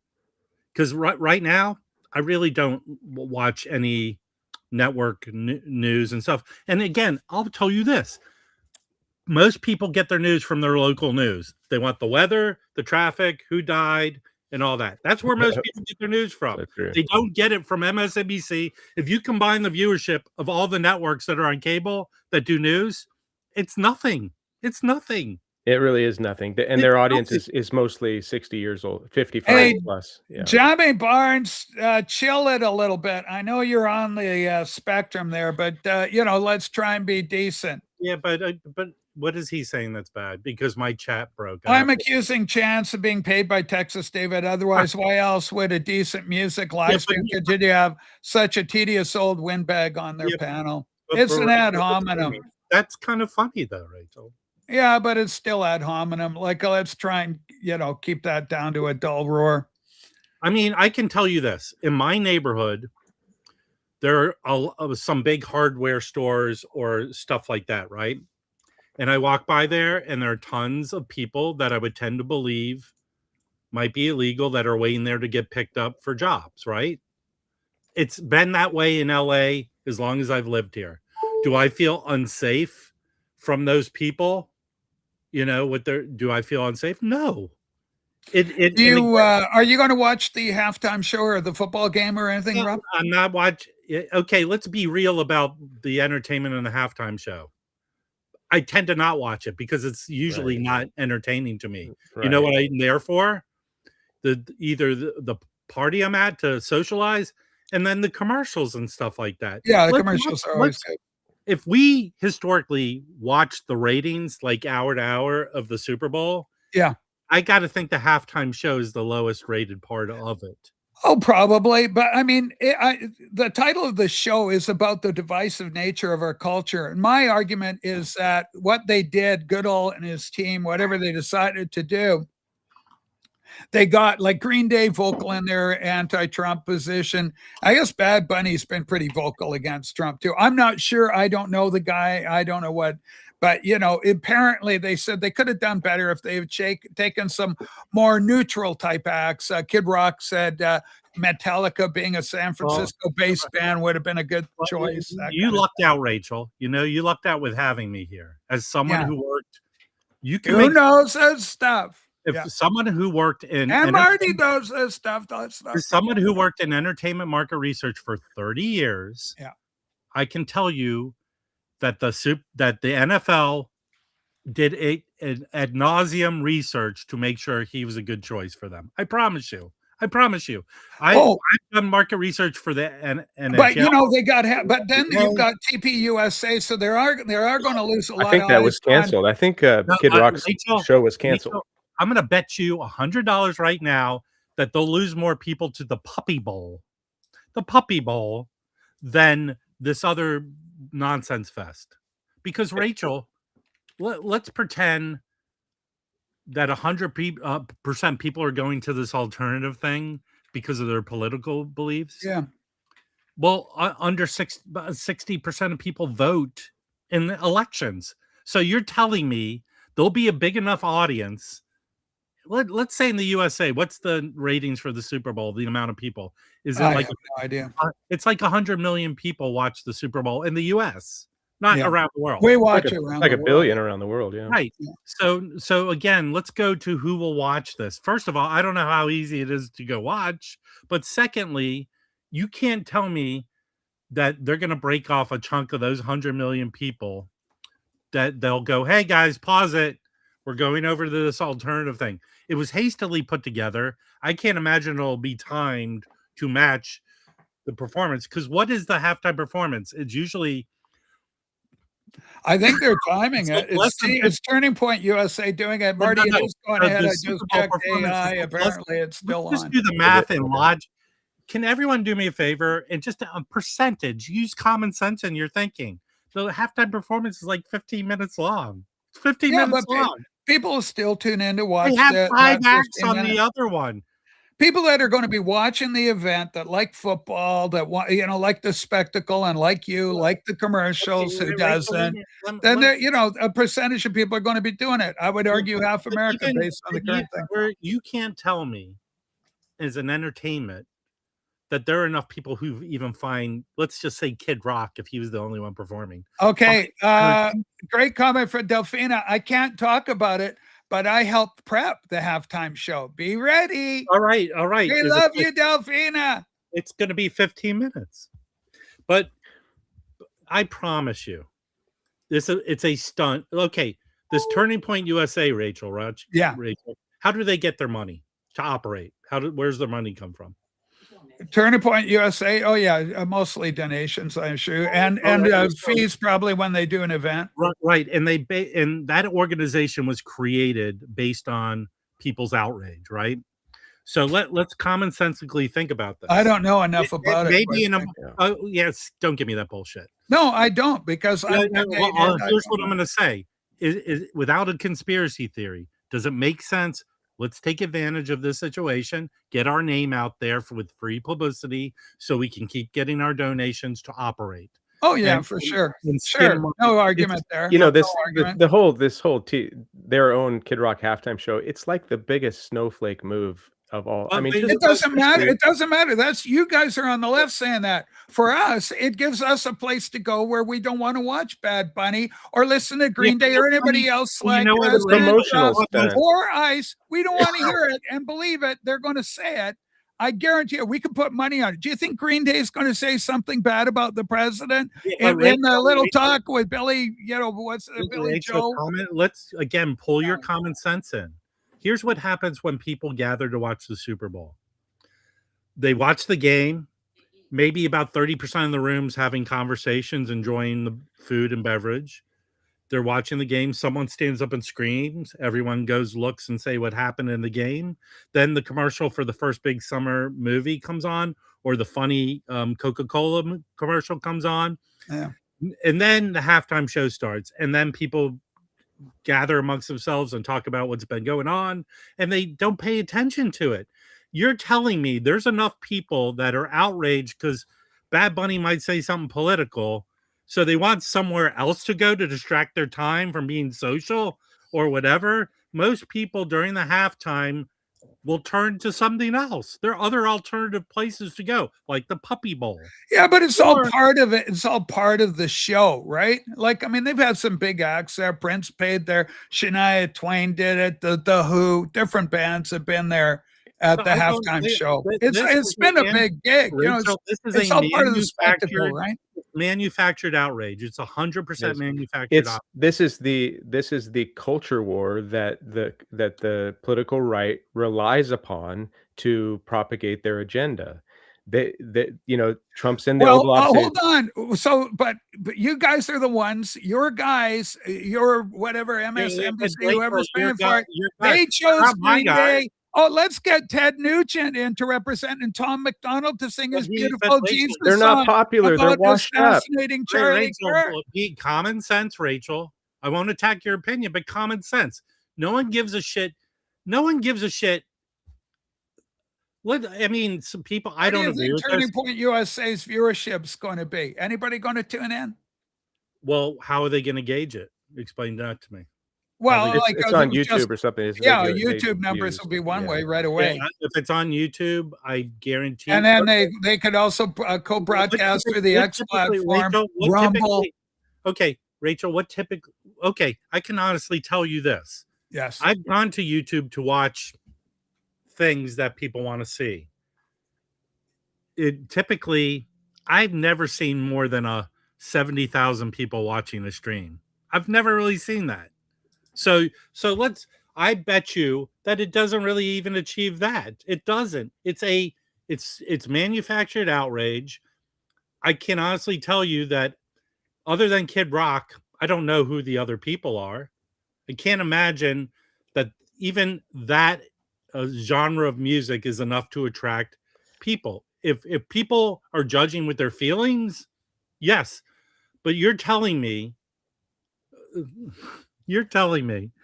okay, guys, it's on I'm YouTube. telling you. Wait, Rachel, hold on. Yeah. I'm in a house full of 20 people that are conservative and Yes. don't like Bad Bunny and believe the manufactured outrage, right? Yeah. Oh, let's turn on this other thing. No one did any pre-trying of it. Okay, put it on the TV. How do we get it? Oh, it's on YouTube. Put YouTube on the TV.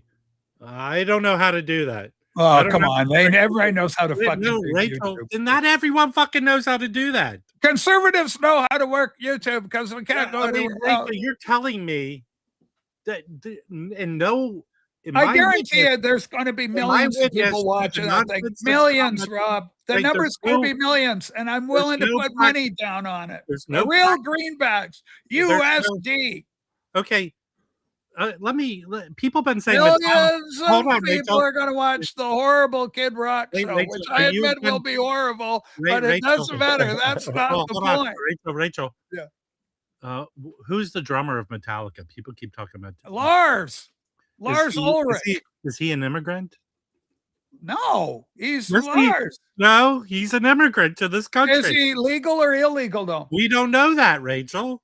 What do you mean? Hold on. Let's see don't his know. papers. Let's We get don't this know. kid's Hold on, papers. Rachel. Rob, I'm let's playing- get I'm his playing your papers. game. Let's get his Playing your game, Rachel. naturalization papers. I'm playing I your want to game, see it. Rachel. Show me some papers. Oh, point 12 of the fascist takeover. Show us the papers. I mean, honestly, he's an immigrant. Yeah, a lot of people. The country's built on immigration. Right? I know. Great immigrant people that leave as Italians and they end up being beautiful Americans. Let me bring Love you. it. Let me bring you back to my way of thinking. Okay. All right, go ahead, you gummy bastard. The percentage of people you interact with if you go out of your house and do something. As few as possible, Rob. There you go. And then what's the likelihood you might go, man, that guy's an idiot? Very high, Rob. So you're telling me Yes. that there are enough people Yes. that only based on them agreeing with your politics Yes. that you would interact with them just based on that?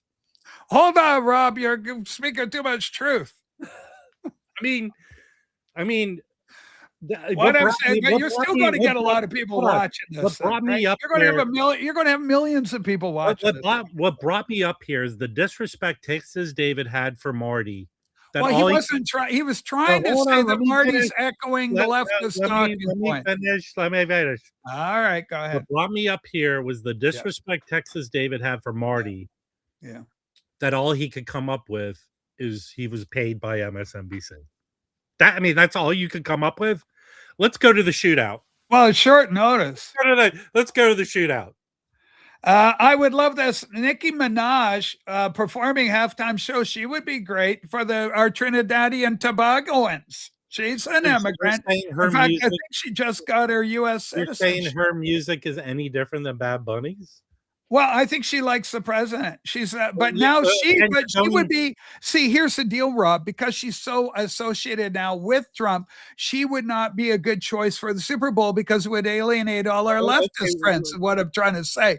That's the world we live in. It's divided. That's reality. And I think the VC is too. Go ahead. I give you I don't like doing this, but for you, I'll make an exception. Okay, thank you. There's another stream. Oh no. It's called The Wax. No. What's a name like Rachel?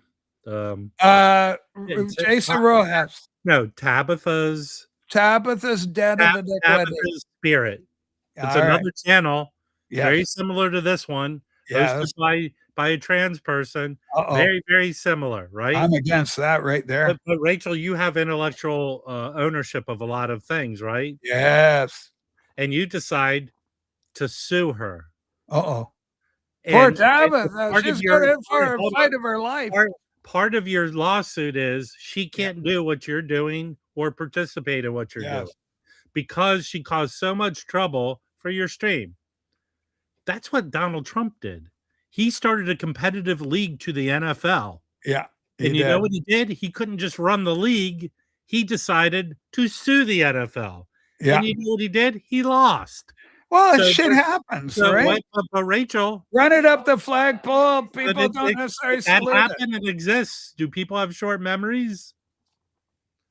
No, I think that was just a business deal. I mean, it's like the WHA for the World Hockey Association. They paid off a lot of players like Gordie Howe, Dave Keon, Bobby Hull. The players were looking to get more money. We had the same thing with the golfers thing, the PGA. Those guys went for the Dubai thing. They put a lot of Arab money into it. How many times do you have to cry wolf and people they're going to discount what you say? You know, Donald Trump said he was going to sue Trevor Noah for making a joke about the island during the Grammys. You know, I mean, when he says over and over, and he's suing himself for $10 billion because somebody leaked tax returns. Over like 1,000 people got their tax returns leaked. And so he's going to take away our tax money, try to get a settlement on our tax money so that he can give it to charity. It was weaponized against him. That money is his money. The government didn't have a right. The government is by the people, for the people. $10 billion. $10 billion. Way to go. Way to go. Way to go, government. You shouldn't have fucked around. You find out. That's the way it goes. I totally support it on that. Anybody else do. And I would extend the same grace to the Clintons and Biden and any leftists if they were fucked over improperly. Like this Alex Preddy guy, based on what Marty's saying, I think maybe this kid's got a good shot at getting some money for the family. Sue ICE or Border Patrol. Let's sue the Border Patrol and get some money. And if we the people have to pay for it because we had a bunch of knuckleheads policing the joint, then more power to them. I don't begrudge him for that. That's the state's responsibility. So take that money, even if it comes out of the people's pocket. That's justice, man. We live in the government is of the people, by the people, for the people. And if our representatives who we vote to get in, to rule, to do, to decide, and if they fuck up, then they fuck up, and consequences have to be there. Fuck around and find out. Kind of like when Donald Trump started his university and it was fraudulent and he was forced to pay $25 million. Yeah. I'm all in favor of that. I totally support that. Not only do I support that, now here's what I think happened with that is Trump didn't do due diligence. I think he was paid a figure to put his name on the institution, but I don't think he was involved with the day-by-day running. If you've listened to the guy, he doesn't have the biggest vocabulary. If he let people take advantage of him or use his name fraudulently, Of course he did. That's on him. Because yeah, of course it's on him, Marty, and that's why I agree with the penalty that was attributed to him. That's all fair and legit. Has the words ever come out of your mouth? Has the words ever come out of your mouth that he's a great businessman? He is a good businessman. Well, then everything you just said doesn't mean anything if you think he's a good You can make mistakes. He can make mistakes, and he still does.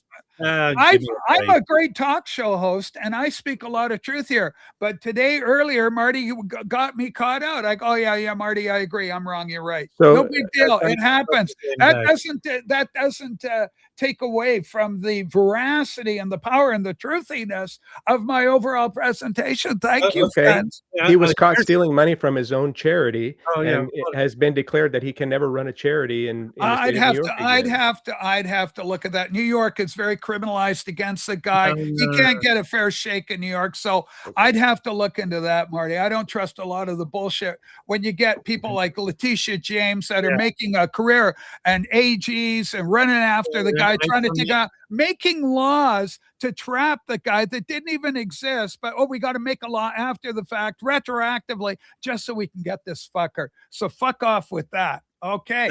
No, Rachel. Yeah. How many billionaires has Leticia James gone after? How many? I don't know.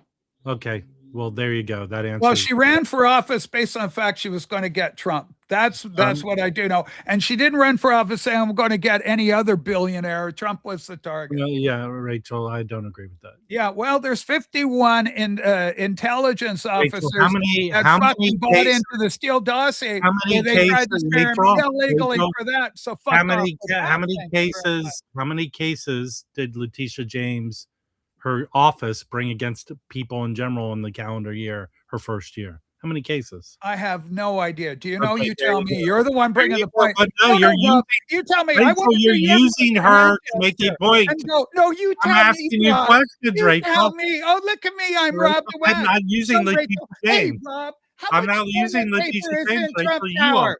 Hold on, Rob. Just listen. Rachel, how you much are using toilet paper is in Trump Tower? You are using her. I am not. See, Rob, you don't know. Hey, Marty, did I use Leticia James to make any point I have? Hey, David, safe and sound Texas. Can you see what Rob Rachel, said? He doesn't know how much toilet paper is in Trump Tower. Interesting, Rob, that you don't know that. What the fuck? My hands just going nuts here. Rachel, I asked you a question. Yeah. I didn't use Leticia James to make a point. Question, and I've even got the appropriate Rob-like hand gestures to go. Oh, you see, Rob, you don't know, Rob. Rachel, I have a challenge for you. All right, let's try it. Can you find for me, it doesn't have to be right now, yeah, any video of Trump talking intelligently about any policy? Trump talking intelligently about any policy? Intelligently, not. Hold on. Sorry. Texas David. Dude, shut the fuck up, dude. Shut the fuck up. Oh, don't tell David to shut up like that. He's a beloved member. I promise you. Come up here, Texas David. I won't yell at you or call you names, but I'll make you look silly. Okay? Because here's the deal, Texas David. I see the way you handle yourself. It's you post shit on forums like people give a shit. No one cares. I think you're 100% full of shit on most of the stuff you talk about. Even the music stuff, even your channel. Your channel was based on talking about the MoFi shit. Your channel hasn't grown from it. You can't keep talking about the same shit.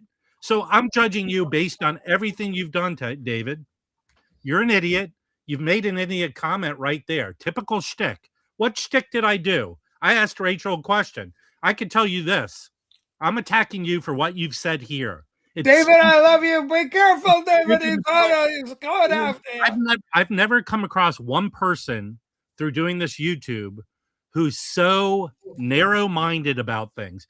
You have zero life experience as far as I'm concerned to talk about half the shit you talk about. It's strictly just based on your religious conservatism. Jeff, be nice to Rob. There you go. Rob, be nice to David. I'll diminish you. I won't examine your statement. Right.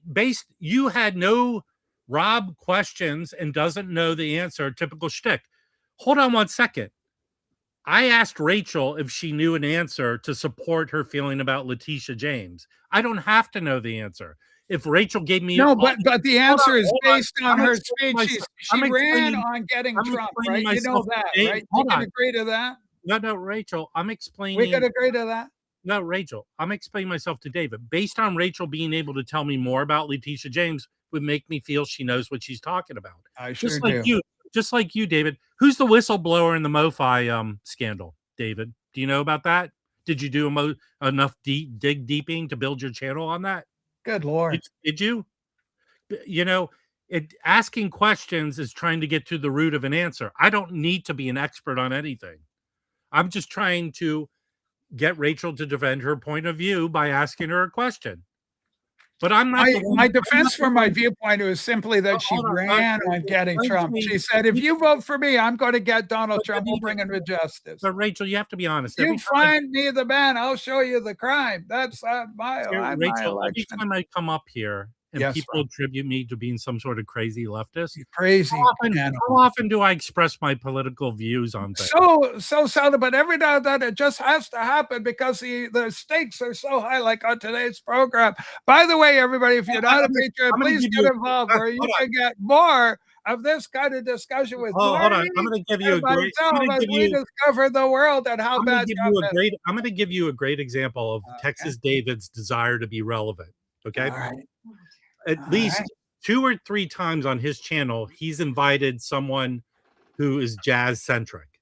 He had this jazz artist who had a label, and he brought them up on his channel and couldn't even, because he hates jazz, he doesn't like it. He couldn't even ask the guy good questions about what the guy does. And I doubt he did any kind of research on it. This is his desire to be relevant or be a big channel. That's the only conclusion I can make, David. You know who I don't have on my channel as guests?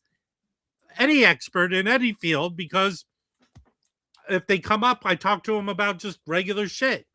Rob is just a friend. Don't you see what's going on? He's a friend to the friends.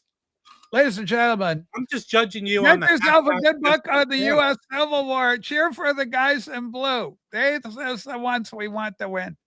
That's a good book, too. That's a classic. Right? I got this yesterday at Powell's in Portland. It's a good one, too. Sarah, Rachel Tomato, I love you so much, Sarah. Hey, Sarah. We're up to our next in trouble in a divided America. We're hoping to bring healing with Marty, me, and Rob.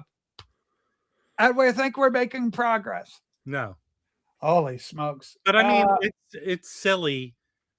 I'll say this again. My base political beliefs, potholes should be filled, trash should be picked up. Yeah, all that municipal kind of stuff. I've said it again and again. If you accuse me of being some sort of weird leftist, I'm not.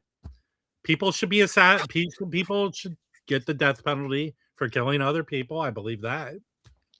I believe progress is good. Knock down trees. Yeah. I believe in a lot of things, but I don't feel it helps me do the YouTube thing by expressing strong political views. You are doing great. I want to talk to Jim right here. Jim. Okay, Jim. Listen to Marty for what? That guy's a fucking idiot. Rachel, let me tell you, you would be getting the best back rub from Jim if he was in the room with you right now. That guy is stroking you off to no end. I love that. Come on. I feel so good. Buddy.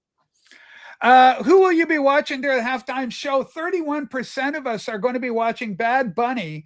A lowly 13% of the people watching Rachel's Ghost will be watching Kid Rock, and 56% of us will not be watching at all. So, it's a really demonstrative 56% that will not be watching that. Now, whether they'll be watching the football game at all, I don't know about that. I don't have cable, so all I can do is go watch one of these watch parties. And then, of course, later after the dust is settled, I'll be able to watch the highlights. If Seattle wins. If Seattle doesn't win, I won't be able to watch it because it'll bug me too much that they lost the game. I think it's great they're playing the Patriots too, because the Patriots, are they America's team? Are they the pinstripe? I think probably the Cowboys are more of America's team, but Patriots are probably a close. Cowboys haven't had they haven't in a long time. Yeah. I think here's the deal with with supporting a team. When fantasy sports came into play, it really decreased the fanship for individual teams when people play fantasy sports. I think people are going to go for the underdog, Seattle, whatever. I'm cheering for Seattle because they're in my neck of the woods. They're my team, right? I always cheer for Seattle. But here's another one, Rob. Okay, you talk about Trump giving a hard time over the American Football League, whatever the hell it was he created. What about the Lingerie League? How is that doing? Lingerie, Rob. Sexy football. Did they do that one year? Did they do that one year as a distraction? Yeah. What happened to Jamie? We love Jamie. Did Jamie get bounced? Sue, did you bounce Jamie? I think he's here. No, he's gone for the day. Oh, he's been timed out for the day for bad behavior. He called Rob a racist, basically. He called Rob the Wax, No. Rob Walker a racist. He doesn't like brown people. Yeah, we don't want I that. don't want those. Yeah, no, we don't want those. It tends to spoil the good feelings in the peanut gallery. All right, Rachel. Okay. I got a good one for you. Okay, Rob. Here we go. Last year's Puppy Bowl. How many people watched it? Oh Jesus! I'm going to go. 65 million people watch Puppy Bowl. Oh, No. 700,000. No, almost 13 million people watched. Oh, wow. Okay, that's a so lot. it's halfway between me and Marty. So I guarantee you more people will watch the Puppy Bowl than the Turning Point USA. No, I guarantee no. All right, let's have a friendly wager. What do you want to bet? 10 USD greenbacks. That's like $80 Canadian. Yeah, it's going to bust me. It's going to hurt me more than you, but because I'm confident in winning. So I just got to beat 70,000. That's the number I got to beat. No, it's 13 million people watched it last year. Oh, 13 million people. Yeah, you watched got to beat the 13 Puppy million Bowl. people. I got to meet 13 million. People. It'll be close, won't it? I think it would be close. I'll go in anyway, Rob. What the hell? Let's go in. Let's put let's walk the walk. I talk the talk. I walk the walk. I got to meet 13 million. The Puppy Bowl is an established thing. I know we're going in with our first time, but I think it's been around for 25 years or something like that, right? You know, if a million people watch Kid Rock, it won't be because he's talented. It'll be a political. It'll be a purely political. The guy is washed up. It's all political, of course. I mean, I'll tell you, Mike. I knew who Kid Rock was 30 years ago. You want to know how I knew? Yeah, there was a great public access channel here in LA that had this awesome show called Colin's Sleazy Friends. It was a kind of humorous talk show, but most of the guests on the show were porn actors and actresses. Okay, I love that idea. Were they play in the lingerie football? They had Kid Rock on there as a guest. Well, he's always been there. Remember, we had this little midget friend around with him, a little person for years. He was fun. I think he's dead now. Little guy died.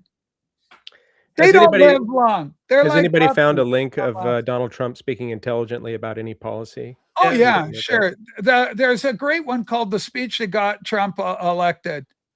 Okay, well, there's Trump at Butler. Holy smokes. Okay, here we go. Now I'm talking. He's got to be speaking at least an 8th grade level.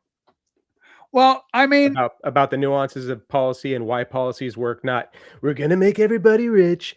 The gas prices are going down. That's not intelligent. I mean, what are Trump's policies? Right? That's another good question, right there. Well, okay, I'm going to tell you. And merchandise in the Americas, so bring industry back to America. Okay, that's completely bonkers, Rachel. We have a globalized economy. The supply chain, which he is killing. He is destroying that system. That's it's terrible. It's terrible. It's the New World Order, where there's a whole new world order. So things are changing under Trump, and it's happening. The parts in your microphone. Talking about the Monroe Doctrine. So Trump is forwarding the Monroe Doctrine. So power in the Western Hemisphere to pull back out of Europe, leave that to you people. We're going to take control of the Western Hemisphere. Yeah, I don't think what you're getting. And that's what the Maduro hit was all part of that. The eye on Greenland is part of that. Securing the Golden Dome, all of that is all part of the Monroe Doctrine in action. Control of the Western Hemisphere, going to the United States. Control of the Panama Canal. That's policy brought back into America. Bringing Iran to heel, part of Trump's doctrine, part of Trump's policy. So yeah, Trump's doing amazing things. The Dow Jones Industrials just broke 50. What was it? 50,000 for the first time in history. So the economy's doing good. I got a lot of my money invested in the stock market. We're doing very well by Trump. Gas prices are down. His policies have brought gas down. Egg prices are down. And California and Oregon being a bit of an exception because of your blue states. All right. The reason why the stock market is going bonkers is like the top 8 companies are tech companies like Nvidia and Meta and stuff like that. They're propping up the entire stock market. That's why we've had this huge growth in the last several years. When those go away, the stock market takes a dump. If you dig just a little bit, you can see that the manufacturing base in America is suffering. Although we're still the second most manufacturing country in the entire world, well, things are going more oil than anyone else in the world. Also, we have the Fed to deal with, so we got to break the power of the Fed. We got to end the filibuster. By the way, contact your congressman and tell him we want the filibuster ended. Let's do it. Let's pass the SAVE Act. God bless America. Praise God for Donald. Rachel, let me say a little something about manufacturing. All right. There's more parts in your Shure microphone that come from all over the world. Those cannot be resourced back to manufacturing here in the United States. Wait and see. Hold on. Decades passed. Ronald Reagan and the conservatives brought in free trade. And what that did is it globalized the manufacturing economy. And we cannot build a manufacturing base even close to fast enough to produce our own products to supply our needs here in the United States. Marty. Yeah. How many factories have opened in the last year in the U.S.? Oh, I'm sure there's some. I don't know. A lot of factories have opened. Not even close to what we need to support our economy. I'm dumb. According to Texas David, I don't have the answers. You're smart. Hold on. So tell me, when you say a lot, tell me all the factories. I want to know. I'll go get you the answer right now. I'm relying on you. I'm relying on AI to give me the answer. How many factories Oh, God. have opened Yes. in the USA? When do you want? Since when? Since 2020, January of 2025 to December of 2025. Okay. In the You last could say 1,000 or 1,000,000, and you still wouldn't be able to compare that against. No, I don't know, so I'd like to hear the answer. Okay, here we go. We're going to get the answer. I'm excited. Now, there is no single official exact count about what's happened. Government sources like U.S. Census Bureau, Bureau of Labor Statistics, Department of Commerce do not publish a precise monthly or annual tally. Announcements of planned events of expansion, job creation, overall manufacturing, blah, blah, blah. We're looking for a number. Announcements surged in 2025, often at 10 to 30 plus significant ones per month per October. Example, October 25, dozens across the states. December 25, billions in pharma, packaging, etc. Over the full year 25, announcements likely numbered in the low hundreds for notable new facilities or major expansions. Massive investments announced in 25 totaled over $1.2 trillion January-September alone, per Global X ETFS, focused on semiconductors, pharmaceuticals, EVs, batteries, AI infrastructure. Examples include TSMC, Micron, Samsung, multiple new fabs, semiconductor plants, breaking ground or advancing at 25-26. Eli Lilly quartet of new U.S. pharma plants. Example, Virginia, Texas, Alabama, Pennsylvania investments of $3 to $6.5 billion each. Stellantis, $13 billion expansion, upgrading, reopening plants, not all entirely new, however. Others, Apple, Nvidia, GSK, $30 billion over 5 years, Novartis, AstraZeneca, etc. Reshoring initiative tracking reshoring and FDI 2024 saw announcements creating 244,000 jobs. Early 2025 trended lower with 174,000 projected full year, but with potential for surges under stable policies. So they're doing pretty good. Siemens opened with 190 mil electric. How much of that can be contributed to Trump? And JST Power Equipment Transformer Plant in Virginia 25, Tempramed Health Tech Facility Florida opening late 25. Others like Lego topped out in Virginia opening 27, or smaller ones, CEL Critical Power Virginia, Petricon in Texas, planned start 2025. Hokey smokes, it goes on and on and I didn't on. hear Two anything. pigs are half an egg. I heard a word salad of Yeah. nonsense. That's what Do I. you it know? is just You know that statistics. those aren't necessarily attributed to Trump. In fact, they're probably more attributed But to the what CHIPS I Act and the infrastructure bill that was put forward by Joe Biden. what I Well, heard. that's fantastic. If Joe on. Biden's bringing industry back wait, into wait, America, I wait, support wait. it. What I heard were announcements. I didn't hear factories being built and open. And here's another thing. Yes. What Well, I you're did in California. what I did hear in everything you said. Yeah. What I did hear is Yes. Virginia, blah blah blah, other states. Yes. They have their own governments. They're doing good there. They make the decisions to. Yes. give That's them- why California is struggling right now, Rob. but Governor Rachel, Newsom's in a Rachel, whole hot bowl of Rachel, trouble, calm isn't down. he? Listen to what I'm about to say. Okay, Rob. For a plant to open in the U.S., they can get incentives by the federal government, but to truly be beneficial to their business operations, they also have to get the state, the county, State approval. county, city. Yeah, and Rachel, dereg. We got to dereg, right, Marty? Too much hold on, regulations. Hold on, stop Rachel. industry. Let me finish some stuff I do know. Okay, go ahead. Also, in a lot of places, there are public hearings. They leave it up to the public to decide. Yes. So the huge roadblocks for a company to open a factory in a place is not all federal. It's mostly local. Look, they have to do environmental studies to build a factory. You're saying in a short period of time this can all happen? Seems I'm not saying a short period of time. hugely weird to me. I'm saying it is going to happen. It's happening, not going to and it's happen. We can't. inevitable. And it's inevitable. Sorry, the old system's the deed dying, is Marty. done. Your old system is I'm not dead saying and it's not dying. But I'm not saying it's not Rachel, dying, but we people- cannot produce people manufacturing live enough here to on the support our wages. economy. For it to make business sense for companies to open manufacturing in the U.S., can people live on the wages that they can pay? I don't think so. Chuck made a great point here earlier. He Uh-huh. said slavery is alive and well. The corporations just moved it overseas, and he's exactly right. The almighty dollar and free trade that the conservatives brought in decades ago sent jobs overseas, and that created this globalist economy where we relied on cheap goods from other countries, where we can exploit workers for pennies on the dollar. And that's all coming to an end. It's That's not all coming to an end. God damn it! Yeah, It's it is. not. God damn it! It is, Marty. You can get as much as you want.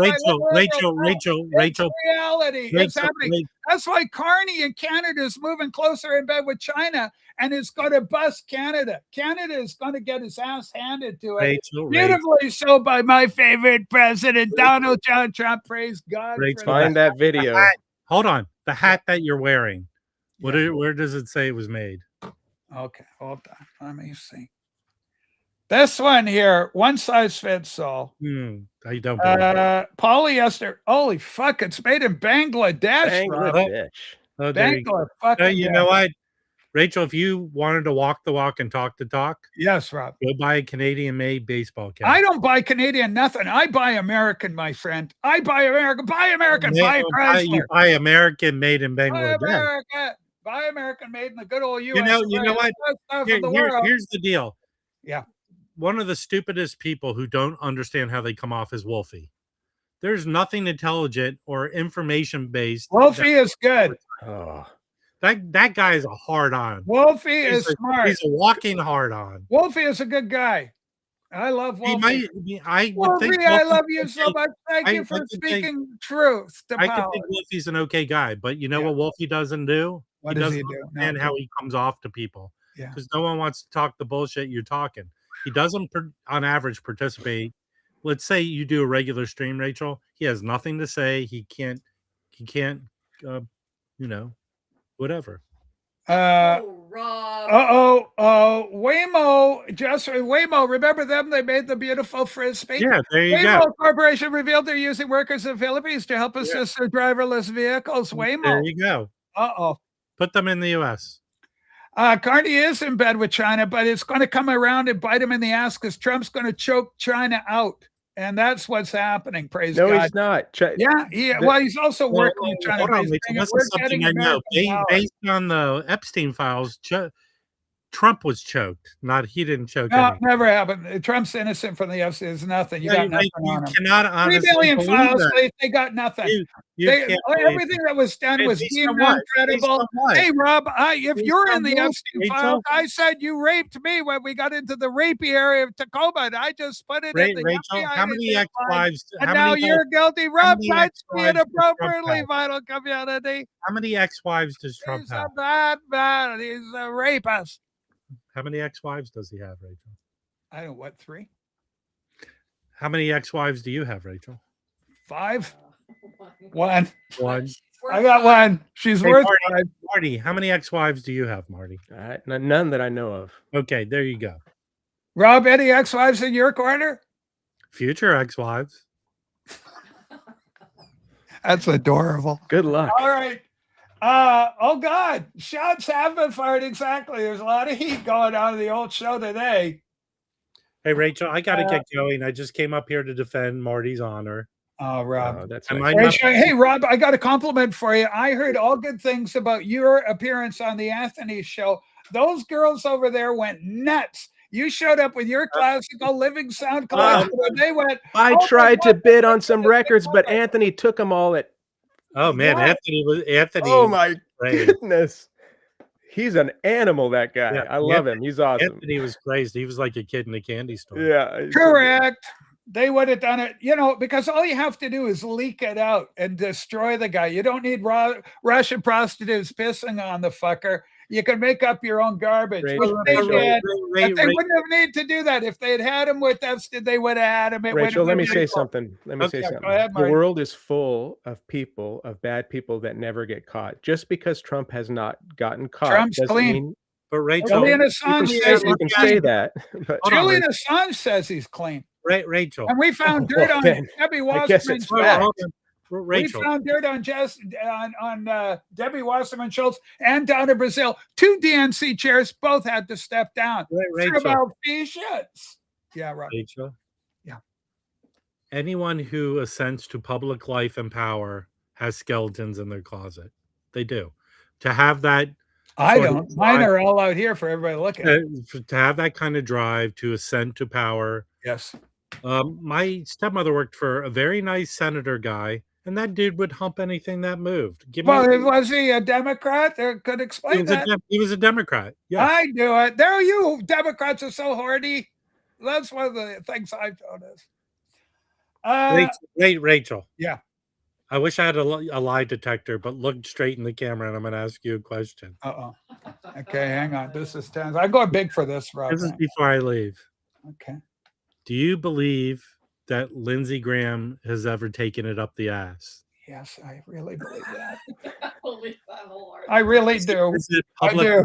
Hold on. Is it Yeah. public knowledge that he has? Yes. Oh, hold on. Oh, I'm sorry, Just a sis. sec. We just all sec. know. Yes, it's public knowledge. Everybody knows. I'm just saying. Yeah. You know what? What you do in the privacy of your own home, if it's Yes. not illegal, it's what you do in the privacy. Yeah, we get that. Be honest about it. Like Big Mike's just got to come out and just be honest to support us trans women of color. It's just honesty. That's all we're asking. I have to leave. I have All meetings. right, all right. I have potential meetings with people who claim to be exes of yours, Rachel. Holy shit, Rob. Rob, we love you. This is the Wax, ladies and gentlemen. Classical music enthusiast, all around good fella. Okay, Rob. I'm sure I'll be vilified as some sort of know-it-all. I Yes. am not a know-it-all. He's not a know-it-all. I think based on my personal experience, I don't feel I'm susceptible to being told what I want to hear. Dime a dozen out there. Most of you with Martin. most of you with strong political beliefs are told what you want to hear. That's it. That's the way I believe. All right, Rob. 100%. You don't get that far up the ladder without screwing other people. Well, Trump was able to because, he was born into it, right? He had a leg up, if you will. He lost all the money that his dad gave him. Yeah, but he's remade himself. Like, how much money has he got now? Yeah, we can talk about how he got his You money know in what, the last Rachel? year. I'll Absolutely. leave on saying this. How much money Okay, does go Trump ahead. have? How much money does Trump have now? Yeah. Not enough. because he doesn't stop. That's right. Thank you. All right. Beautiful comment. Beautiful Hey, Rob. comment. I love the moral superiority. You guys are just fucking angels, right? No, No, Democrat. I'm not. Just a goddamn fucking No. lineup of beautiful souls Not doing me. God's work. I'm yeah? faulty and broken. Alexandria doing all she can to help out the little guy. Bernie Sanders, incredible. What a heart of gold he has. Just bless him so much. Bill Clinton, humanitarian.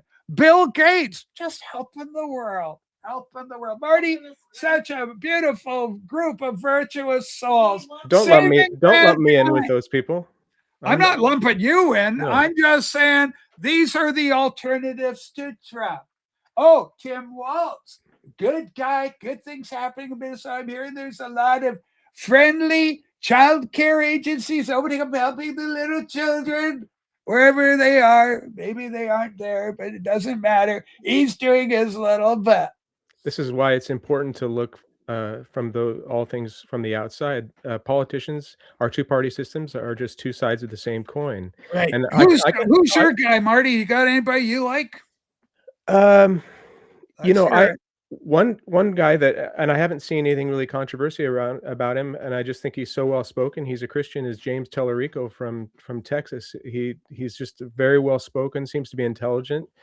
He's trying to establish a different take on he's confronting the evangelical conservative movement with more I think thoughtful analysis, and I think he's a good guy. We'll see what happens. I mean, things can always come up, but I think he's a good guy. Do you know who I'm talking about? No, I don't know. He hasn't made it onto the national stage. No, he's running for senator in Texas this year. Okay. Who's he running against? Well, funny enough, he's in a primary with Jasmine Crockett. So I know. Holy shit! There's another angel. Yeah. So I'm rooting for James. I'm kind of going for Jasmine. She's a lot of fun. But I mean, didn't they just redistrict the whole thing? And so that district looks like it might backfire on them, because what's happening is they've thinned out their districts, right? Yes. So they're trying to spread the conservative votes out as much as they can. And they just had a special election down there that Trump won by a big margin, and the Democrat won. So we'll see how that pans out. Of course, yeah, but where was that? Was that like in Austin? Or no, it's Dallas, Fort Worth, I believe. North Texas was a really conservative place. City centers. Yeah, the city centers are always problematic. Not necessarily. Well, in Canada, they sure are. I can tell you who's going to win in any given city center in Canada. You can largely predict that stuff. It's the most leftist. You can go by the cities. But that's not necessarily a condemnation of the city or those people that in it, just because they have those people. I mean, I don't condemn liberal. Well, there's a number of variables. They live in the rural areas. I don't have anything bad to say. There's a number of variables that go into how people vote and why the cities vote the way they do. Yeah, I think largely the conservatives think that the liberals who live in cities just want a free handout, and they want things for free. That's a common talking point. Well, you know what happened? Here's one of the realities: you get a lot of government workers in the city, so they like the establishment because the government's going to be seeing their wages fit. One of the things Trump's done in regards to policy is he's fired a lot of federal workers, so the federal workforce is down.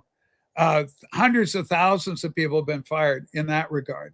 Yeah, I'm sure some of it is justified, but some of it's really tragic too, with USAID and the people that are suffering around. Well, USAID was a criminal organization for people on our side of the aisle. Yeah, money laundering. We feel there's money laundering there. NGOs, a lot of money being filtered through them. A lot of bad actors going in through USAID. So we're happy to see it shut down. That doesn't mean that you take food and disease assistance away from millions of people who need it. Well, got to come up with something better that's not as corrupt. That's fine, but you don't wipe out the whole system and make people suffer. It needed to be gutted. There was no saving it. It was corrupt to the core. Yeah, that's just your take. I don't follow that at all. Well, you don't have to. That's why you're on your side of the aisle and I'm on mine. I'm not on my side of the aisle. Oh, you're on your side of the aisle. I'm above the aisle. You're on an aisle. You can't. It's like that group that said, "Oh, we're not going to play at TPUSA halftime show because if we do, we're going to lose our half hour, and we just don't want to be isolation and we just want to be for everybody. I said, dude, in the culture war, once you make that statement, you've already chosen your side. Welcome to the liberals. Enjoy Green Day. Rich, I can go off on liberal policies or liberal politicians and talk negatively or constructively about their abuses and misdeeds. If we want to do that, that's not a problem. I don't have a problem that we with that. want to do it. It's just that with all the criticism that you have for Trump, then the answer, the question could be posited. Okay, so what alternative do you have? Kamala Harris and her crew? Because that's just organized crime from our end of things. And I have questions about Gavin Newsom. The election rules cleaned up. We think that our side, we think 2020 was stolen, and we think that the receipts are coming home to us. We're going to see the truth. Well, you can think that, but 63 court cases never proved a thing. And there's been no definitive proof that there was any consequential fraud involved. Yeah. It's just a talking point now. Well, talking about bribery, USAID faced significant accusation investigations regarding corruption, waste, mismanagement, recent 25 reports revealing decades-long bribery scheme exceeding $550 million. Major bribery scandal, a former USAID contracting officer and several executives pleaded guilty in 2025 in a decade-long scheme involving 550. So they pleaded guilty to it. Sue, I don't have the facts on that, and I don't doubt that there was some not good things going on.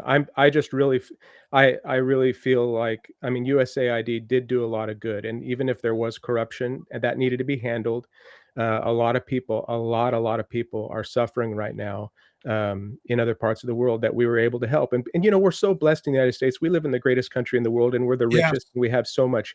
And I think that it's our, I mean, if I want to take the line of the Christian, I think it's our duty to go out and spread our wealth and give it to other people who need it. And it helps build up their also, when we go and spend money in other countries, it keeps those people from thinking they have to come here too.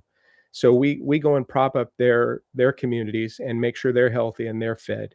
So I think a lot is changing. America's got to look after its own. Same as in Canada. Like, we were paying for women's reproductive health in Africa. We got people starving in Canada. We got Indian people that can't get running water on the res, and that Trudeau promised to give them. Carney's in.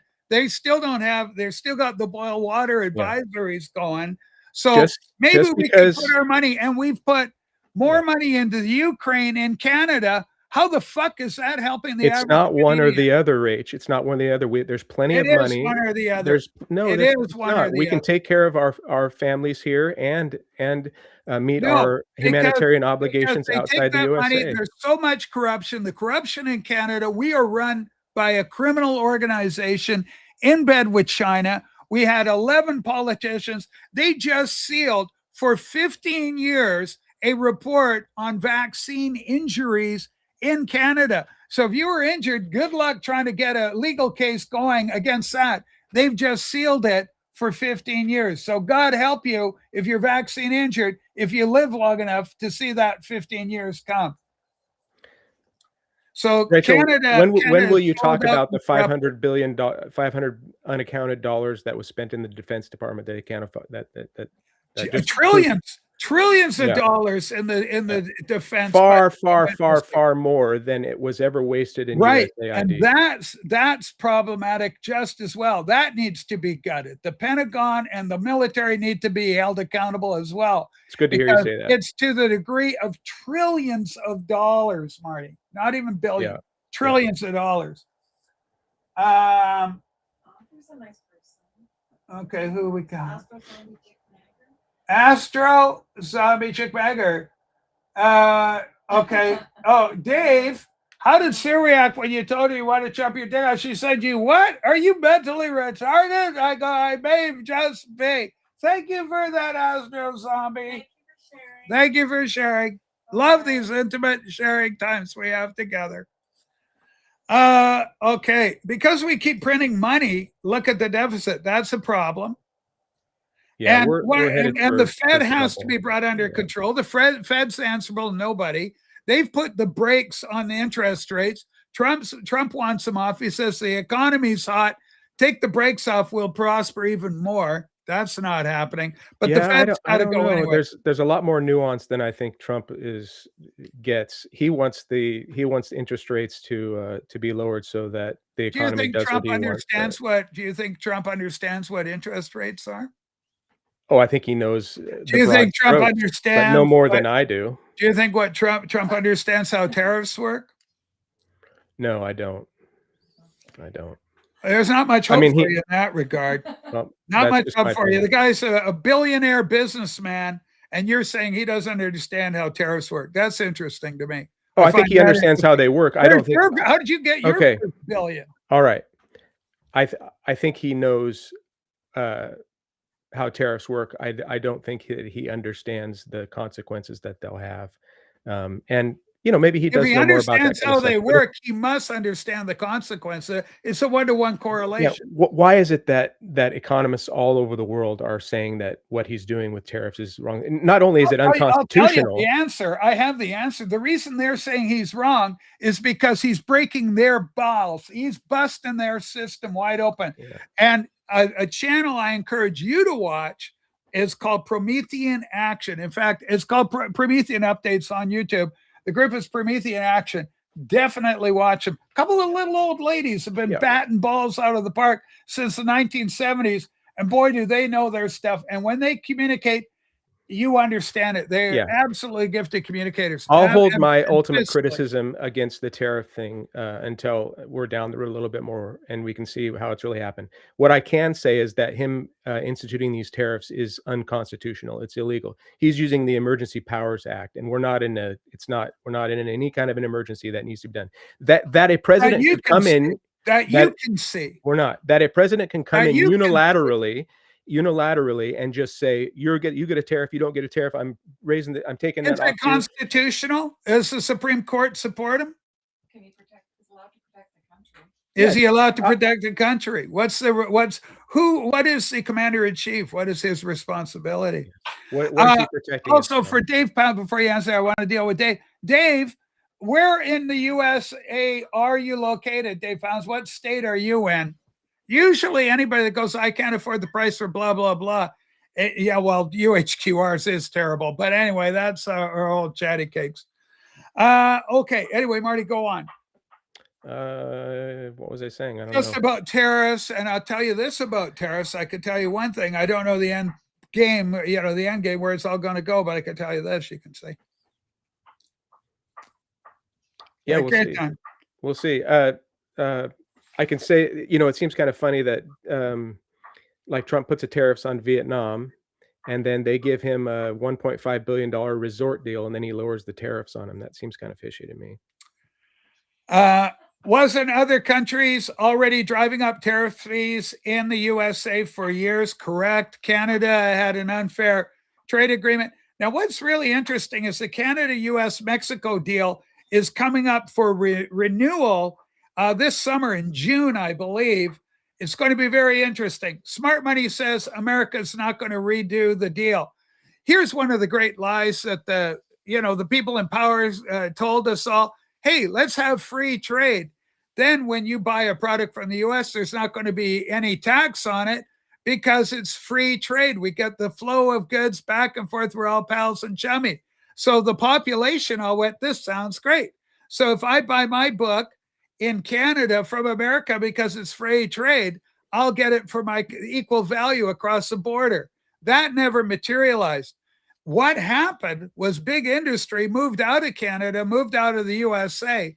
Everything shifted to the lowest common denominator, went to China, went to Mexico, went to Bangladesh, and Trump's bringing that back. It's got to come back. It has to come back. Not an option. Okay, well, we'll leave that for Johnny. Johnny's got a question for Sue.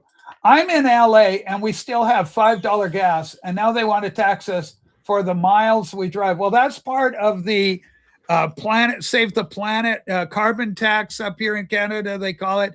By controlling carbon, then you're saving the planet, which is a lie. There's no truth to it. It's money laundering. It's another scheme. and money goes into our politicians' Yeah, pockets as unfortunately, a result. Delphina's right. You give them an inch and they'll take a mile. See what I did there. That's pretty good, Marty, actually. Quite good. No, yeah. What do you think about that, Marty? Yeah, it's too bad. What do you guys paying? You're a truck driver. How's Oregon? Let's see. Yesterday I put gas in the car. It was $3.50 a gallon, so not too bad. Up here, diesel's is hovering between $3.50 and $4.50. But yeah, I don't have a problem with fuel prices up here so much. They're cheaper in other parts of the country, but California is pretty heavily taxed. Their fuel and stuff like that. Yeah, it's kind of funny. What's the odds makers in Las Vegas? They're always looking Polyfact or whatever. Polymarket. Yeah. Polymarket. And they're always checking out, trends, and like originally it was like something like 65, 70% that Trump was not going to get the Supreme Court to go his way on tariffs. Now that's completely switched around. And the feeling, because they had some preliminary chit chat in the Senate, I guess.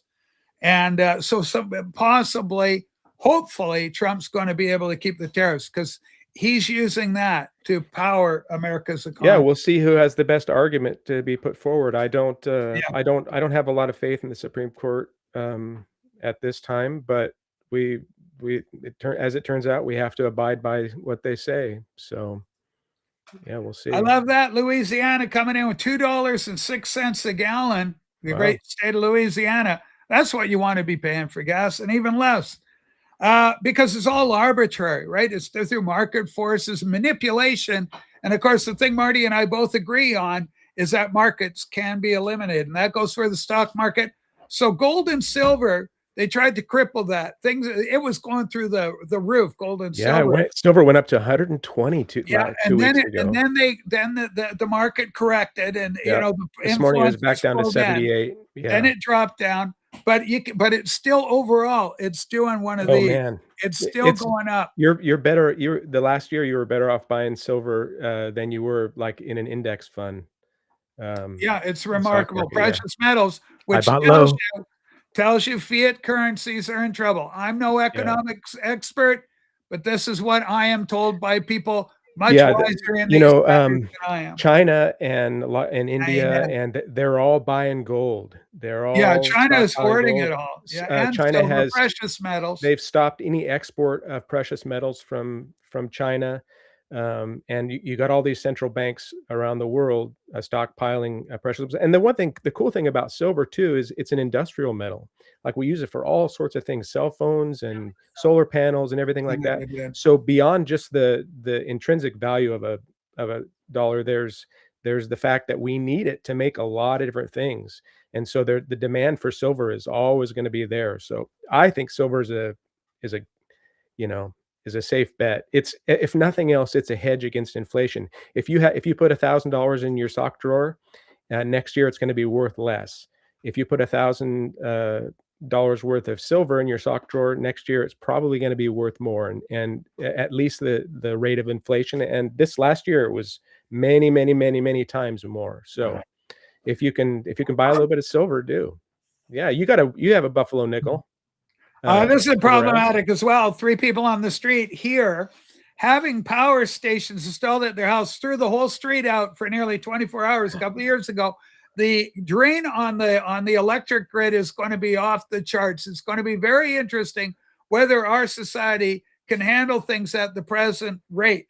I will argue that in a few years, they're going to take away cars from all of us anyway. You won't be allowed to have a car, and it'll all be under government control, public transport. They'll come up with something on that level. Can't happen. Not going to happen. There's too many conservatives who want their cars and liberals who no, want but that's the desire from those that big. Yeah, the petroleum industry is way too big. It's not going anywhere. It doesn't mean we can't take steps towards a cleaner alternative, but like I've said before, the new semi trucks, and we're going to go towards electric, autonomous, and all that kind of stuff.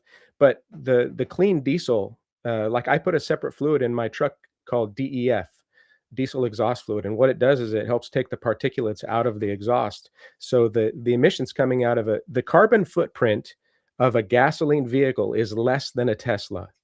the rate of the carbon footprint to produce. Oh, Teslas are huge because of the battery issue. Yeah, what it takes to make the car Exactly. exceeds the total lifespan carbon footprint of a new efficient gas car. Yeah, exactly. Yeah. Which tells you it's all politics. And I like Elon, but I'm no fan of Yeah. electric vehicles. I think Yeah. the whole thing's a They have scam. their place, and I think they're cool, and there's technology coming along, and I think it would be great if we had alternatives. But we also, people are charging their Teslas with electricity from coal, right? We don't have the infrastructure to charge all these batteries right now. That would take No, it'll huge, kill the yeah. electric grid. I mean, Yeah. we're already California is already doing what? Rotating power outages, this sort of thing. rolling blackouts and Rolling whatnot, yeah. blackouts, that idea. Yeah. But have you seen the incredible amount of cooling power that all these data centers need? It's unreal. Yeah. Yeah. Yeah. And of course, with AI and the kind of power they need to operate, the processor power is astronomical. Yeah. And Trump's aware of that too. He's mentioned that we've got to create the infrastructure to allow for these things to work. Yeah. So it is interesting. The theme here, Anthony, you're joining us a little late, is all about the vinyl community. Really, the world we live in is being very divided. And I think it's being exemplified or illustrated by today's Super Bowl, where there's, in fact, 2 halftime shows, one an alternative created for people like myself that go, okay, yeah, I like the idea. I'll go watch that other thing. And now I got a $10 bet with Rob. I got to get 13 million people watching that damn thing. I think I'm going to be able to get that 13 million number. I think you probably will. I mean, I will. It doesn't seem like that. I mean, I would this week sometime it'll come up on my street on my a reel or something of it, and I'll click on it just to watch a few minutes of what it was like or whatever, and I'll be counted as as part of that 13 million. So there'll be a lot of people who don't agree with Kid Rock or don't like him that for curiosity's sake will go and take a look at it too. Maybe not watch it very long, but they'll click on it. Yeah, I mean, well, you can hate watch it too, so you can use it for your own purpose. Absolutely. Right? Yeah, people will be gonna memify it up too, I'm sure. AGK, you're welcome to join Marty and myself up here if you want to join. Now, Marty, you've got your own program coming up. Are you doing anything today? Rach, I really struggle for what to talk about. I do okay when people are giving me questions but I don't have that knack like you do where you can just spin, you can just keep talking about things. I can't. There's a million things under the sun that interest me, Marty, not just politics. Obviously, that's the one because of the Harry and Massey situation. I think in due course, once everything calms down, I really do believe, my hope is that ultimately the truth as I see it is going to be amplified as the receipts start coming in on things, and that our worldview collectively will go, holy fuck, I can't believe it. But yeah, I see it now. I see that, because you made some good points. You scored a couple of points on me today, and I concede them. Well, I'm not here to get owns on you. No, but I concede them when they're warranted, and they were warranted for you. I got something to show you. All right, let's show and tell time. So, yeah, yesterday Rochelle and I had a date, and we went up to Portland. Like I said, went to Palace Bookstore. I went digging too, and I found this. Okay, look what that says up at the top there. Okay, hang on. Oh my God, it's a Larry Norman presents Brian Haworth at the Gap. So this guy, he's a British guy who was involved with the Jesus music scene. I did a little reading up on him, and he released this album in 1980 called The Gap in the UK, and he wanted to get exposure over here, so he got on Star Song, Larry's label, and Larry re-released this 2 years later here with the thing that said Larry Norman Presents. And I didn't know anything about it until I got it. Listened to it last night. It's pretty good. It's like guitar rock, Christian rock. And hey, David. And yeah, isn't that interesting? It's great. Larry Norman Presents, because I'm a Norman fan. Right. And he's a flawed guy, but I love him. But Haworth, I don't know the artist. So I didn't know him either. But he played in the guitar bands of several bands from in the 70s and stuff like that, like a travel, like a tour band and stuff like that. Really good kind of guitar-driven Christian rock. Yeah, I was I pleased. like Larry Norman. Yeah, it's good. Yeah. All he's right, great. David, safe and sound, Texas. David, we're so happy to have you. How are you doing after Rob's? He took real issue with your comment about MSNBC. What did you mean by your comment, David? What were you trying to convey to our collective conscience? Well, first of all, it's a rhetorical kind of statement to say, "Are you being paid?" I mean, obviously, I know Marty's not being paid by them. That's and my correct. point is, Marty You're not didn't being paid by him, are you? Marty didn't take offense to that, but No, Vax no. has to jump in, and that's his MO. I went back and looked at. Do you remember the time he asked you how many people in Brazil had the internet? Wow. I don't And you carry did- that kind of factoid with me, David. Well, I actually have the video. He asked you that, and you didn't know, and I said 86.4%, and then his Holy response shit. was, "Oh, you looked it up on the internet. You didn't know either." So, what is he really wanting to know the facts? I'm not so sure. I think it's a method. It's a communication style he has to try to put someone else in a box, and that's fine. Everybody has their style, but I'm not gonna. I'm not going to fall into that, and by the way, he asked who broke the MoFi story. Two people broke it. The public one was Mike. The private one, I won't tell you. Yeah, two stories to it. Okay. Okay, what's Herc's problem? Herc's mad at me. I've an opinion about Rachel Skousen, entertainer.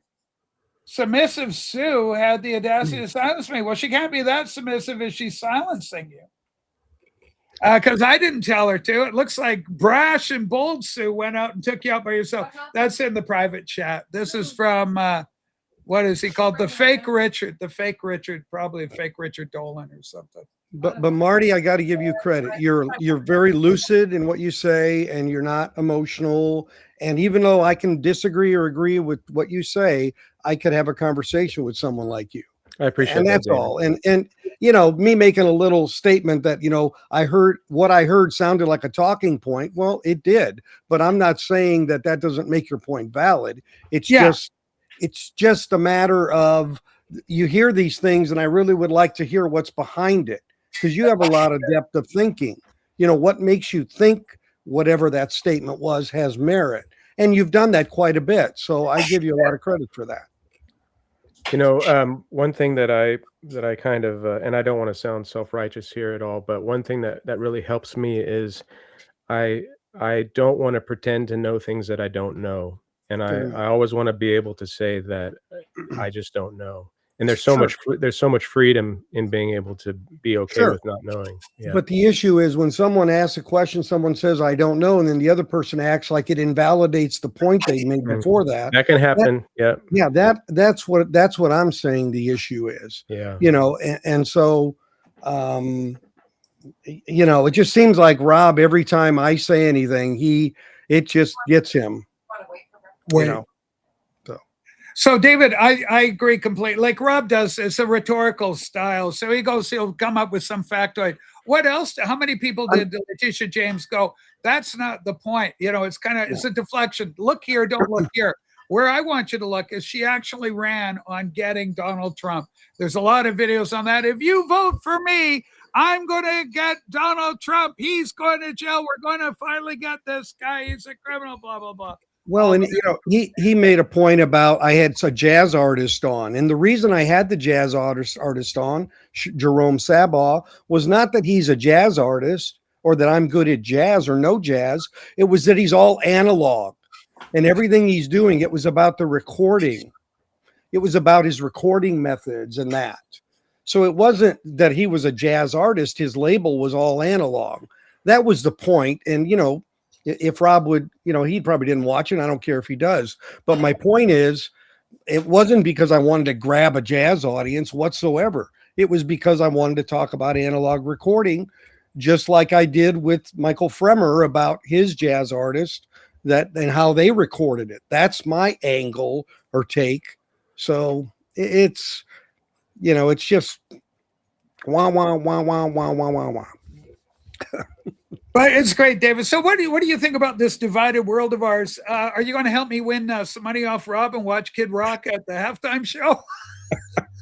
You could be it'll be on. I'm not a fan of Kid Rock, but it'll be on. Neither am I, right? Because I support the cause. But no, Yeah. I mean, I haven't watched a Super Bowl halftime in a long time, to be honest. I mean, Michael Jackson, Paul McCartney, they were one of the last. Janet Jackson with the little boo-boo. The wardrobe malfunction. Yeah. Hey, Rachel, thank you so much for having me up. David, good to see you here at the end. Marty, good to see you.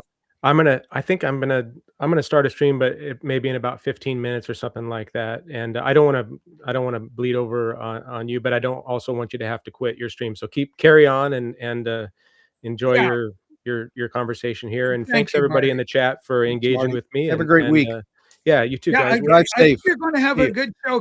Almost as an alternative, the liberal people would like to head over and talk about what the fuck happened here. And maybe so. I think that's Marty will talk to anybody. Heck. So I'd use that. I'd use that as a springboard, Marty. I will. Thanks, all right, take care, guys. Take care, and go Hawks. Go Hawks. Marty, everybody. Marty in Oregon, please support his channel. We love him. So we're going to get AGK wants to come up and do all that. Okay. Well, I'm going to get on. I just wanted to say hello and respond. Here's AGK. Oh, that's Joe. Yeah, we got Joe first. Hey, Joe. Brad in Georgia, but he's not in Georgia anymore. He's elsewhere now, I think. No, I'm in Georgia. Well, where are you from originally? You're from somewhere else originally? No, I'm right here where I'm from. Born, raised, always Georgia. All right. Always Georgia. So what do you boys think, about the divided world, the divided vinyl community? I think it's a reality. I just think we're calling the reality for what it is. Yeah, it is. Well, I can't speak to great knowledge about the vinyl community because I'm new to it. Yeah. But what I can see is a divided people.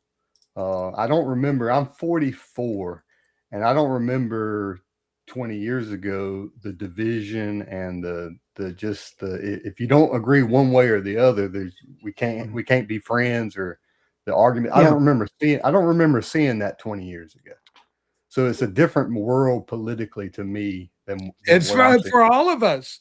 I think or it's never been like this. For all of us, it's a new reality. Yeah. Honestly, I think I can't speak because I'm politically ignorant in my own nation, but what I see in my own nation is, that our American government has lost its way, right and left. And I don't like what I'm seeing from both sides, to be honest with you. And what I'm really concerned about is if you don't say I disagree with you, then we can't even be on the same platform together. Can't be in the same room. I don't understand that. And then also the hatred from one side or the other. The hatred worries me.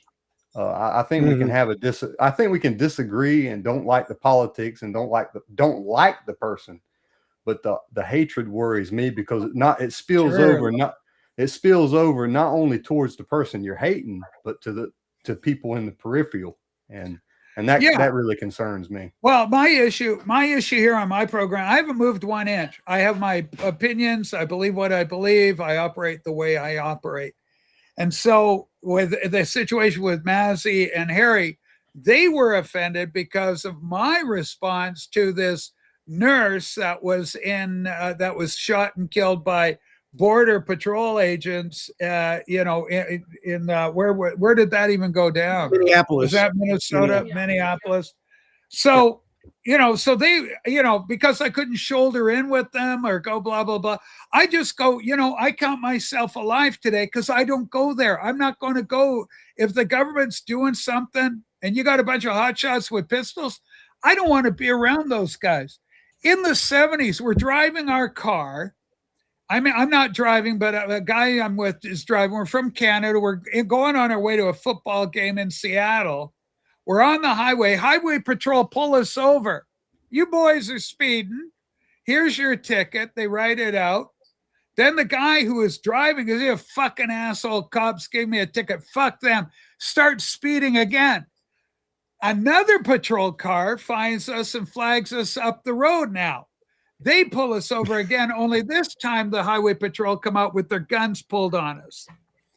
You don't want to be in a position where a highway patrolman's got a gun on you.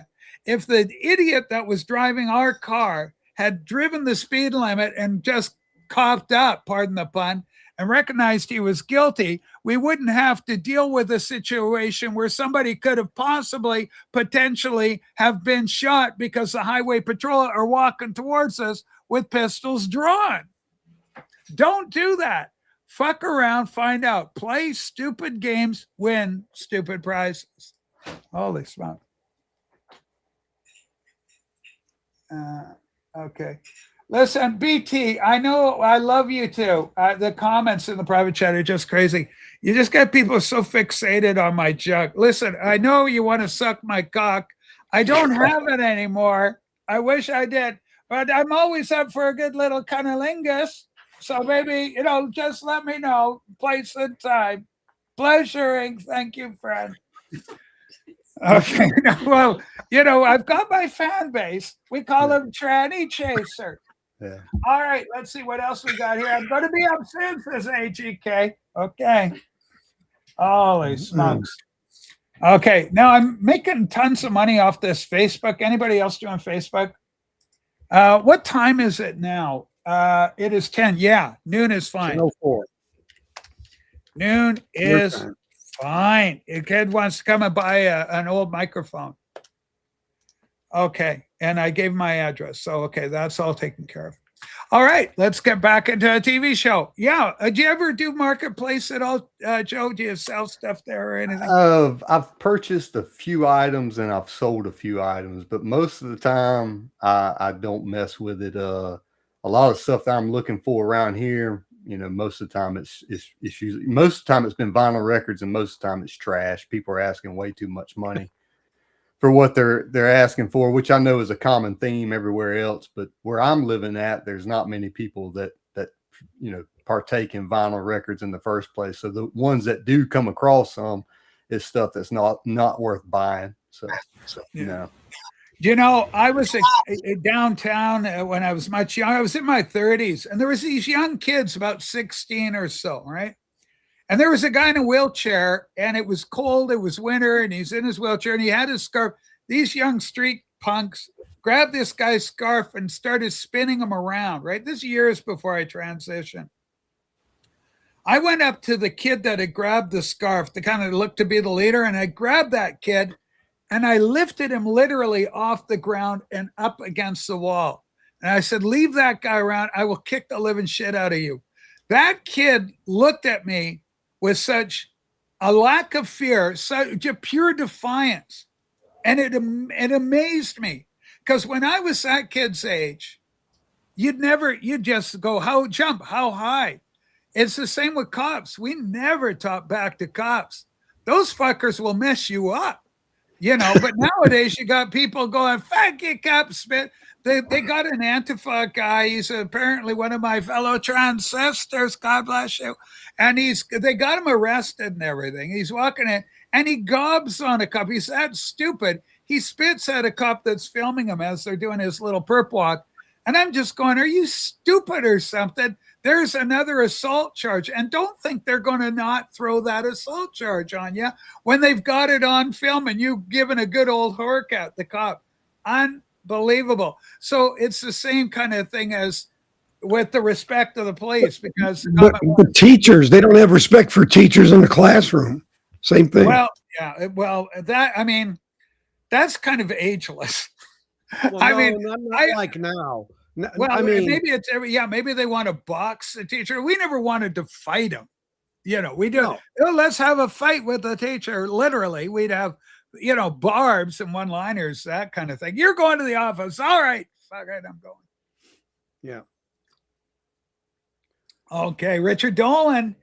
Is the fake profile of me back? No, Richard, they're gone. It was just a one-off thing. We got other ones coming in, the tranny chasers. It's just crazy. So here we go to football. And I think the evidence that we are divided is the fact that there is, in fact, an alternative to the main show at the halftime. That the conservatives felt, conservative-minded people felt, and I think there's going to be enough of a following to justify and go, yeah, actually, that sounds like a good idea. I do want to support that thing. So I've got to win my $10 off Rob, I'm going to need 13 million views on this thing. So fingers crossed I'm able to pull it off. We'll see how it goes. I'm going to be tuning in.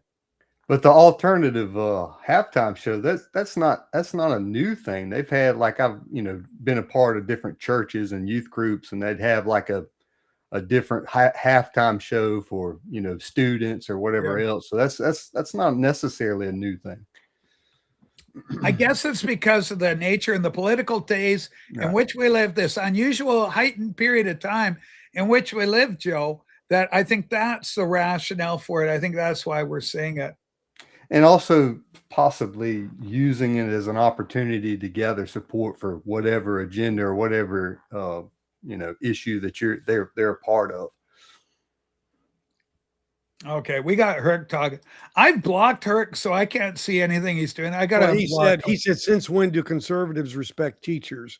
And I'm like, always. Maybe not so much the liberal indoctrinators, but general teachers, yes.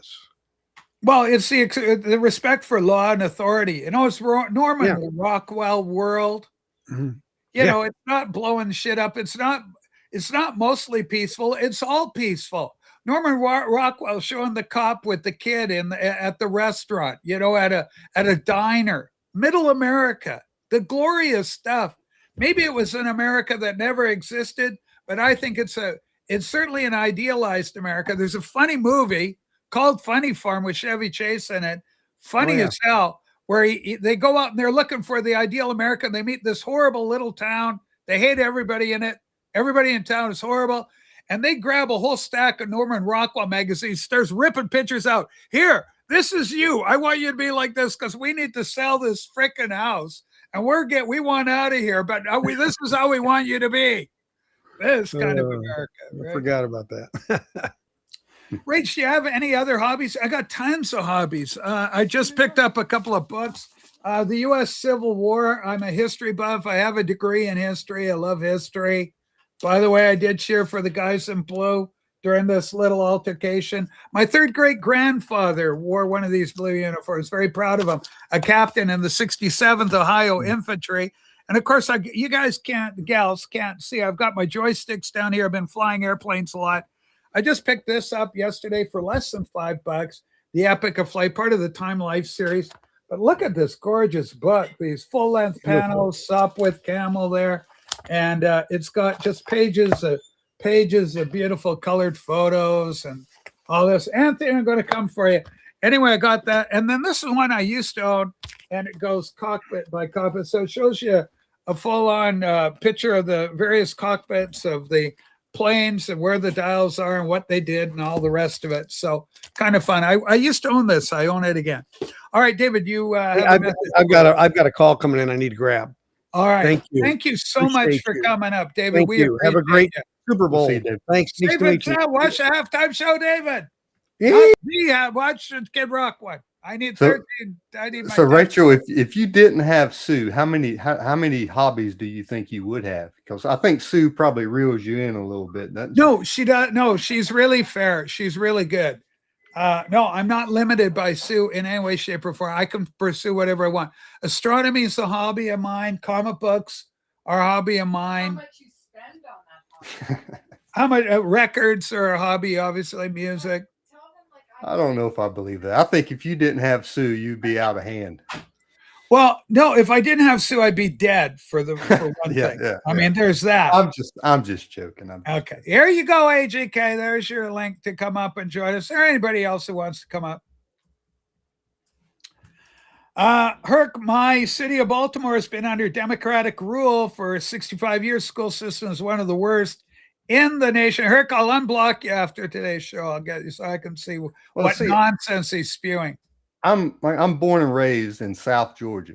Yeah. What does that mean to Canadian?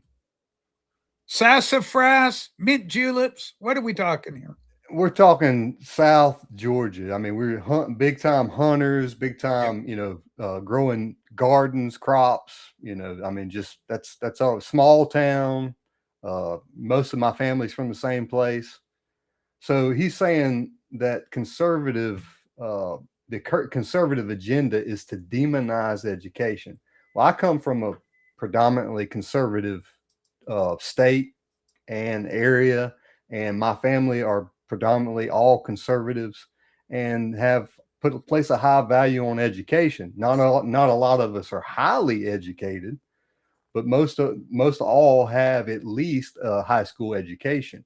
And I don't see a demonization of education. I don't understand where that comes from. And that's what I don't like, is like, it's always pitting one side against the other. And to me, that doesn't make any sense. It just makes you angry at one side or the other. We believe, what many of us, I'm not going to say what we believe, what many of us on my side of the political, conservative-minded people, Republican people believe, is that literal communists infiltrated the school system in Canada, in America, in England, in the Western world, and that an agenda that basically promotes communist ideals has taken over. So children are being educated about gender diversity, Right.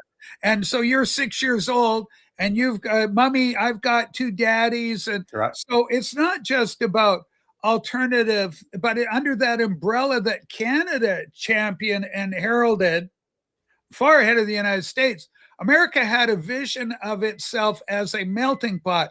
You come in as an Irishman, an Italian, anywhere in Africa, Europe, anywhere in Europe, and you go out an American. You come in as something else, but you become an American. You leave that behind. You can respect it and love it for your culture, but you don't stand. It's not the flag you wave. So when you go to a parade, you don't wave your, hey, I'm from Canada, Right. I'm born in Canada. No, I'm an American. I'm waving I'm an American now. I'm going to wave this flag. Okay. Right. So that was the melting pot. That is being replaced by Canada's vision, where we're a multicultural society. Oh, I'm a Mexican American. I've got my Mexican flag. I'm an Iranian American. I've got my Iranian flag or my Palestinian flag. And so it becomes, by definition, far more dichotomous, far more divisive by definition. You can't rally around my little Welsh flag as I'm saying,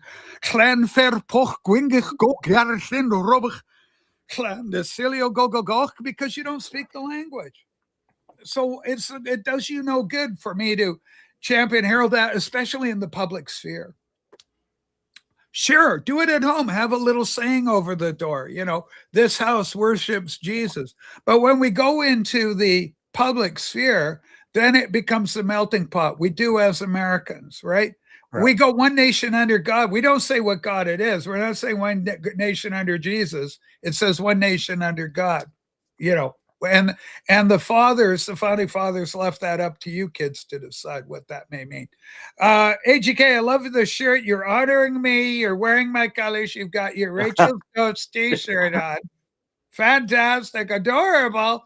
Yeah, I don't think it's your ghost. It may not, in fact, be my ghost. United we stand, divided we fall. Remember that, correct? But this is what we're doing, right? I'm married to a teacher, Rachel, and that is true. Well, and so there was an infiltration that occurred within our culture, within our society. And so all the rules are changed. Everything's changed. Then you get into the whole pronoun game and people are going, what? When did this happen? I'm a trans woman of color. I love saying it because it's just leftist talking points to frame it that way. But I don't go in, Joe, I demand that you call me this. Right. I don't even get mad. Some guy comes in and calls me David. Hey, David, you cut your penis out. It doesn't bother me. Well, yeah, it's a fact. That's all true. My given name is David. You want to call me David? That's fine. I don't care. David's a great name. It means beloved of God. Who wouldn't want that name? Mm-hmm. It's a great name. So I have no problem with that. I have no problem with my past. I'm not the transgender agenda, right? I was born male. I'm an XY chromosome person. I'm just a juiced male, really. I got a lot of estrogen going for myself and some plastic surgery. Juiced. I don't think I've heard that term. Yeah. Juiced. Well, they had this headline. Here's an example of the crazy headline. It went out that a trans man is going to compete in the women's division. Yeah. So I went, oh, okay. And so a trans man is going to compete in the women's division. I get it. Oh, I get it. So a juiced female is going to compete against other non-juiced females in a competitive competition. Got it. But it's the language, it's how everything's framed. Yeah. That makes it political. And the fact that middle America doesn't have any say in this, oh, this is what we're doing now. Huh? What about, no taxation without representation? People just want to feel they're represented in the rest of the thing. There's a Chinese guy, I was watching him, some senator. He's going, hey, it's time we start, replacing the white people in the positions of power. Let's get rid of them. Because he's a Chinese American, so he can play that card. Anyway, AGK, do you feel that the world's more divided now, or everything's getting along? We got the halftime show. We've got the Bad Bunny, or you can do Kid Rock. What would you like? I've never watched a halftime show. First of all, I never watched American football. I've never seen the Super Bowl ever. So I could care less, really. Okay, I think I can prove you wrong right now, Renee. Okay, so Joe, are you an American? I'm American. Joe, are you proud to be an American? I'm most certainly proud to be American.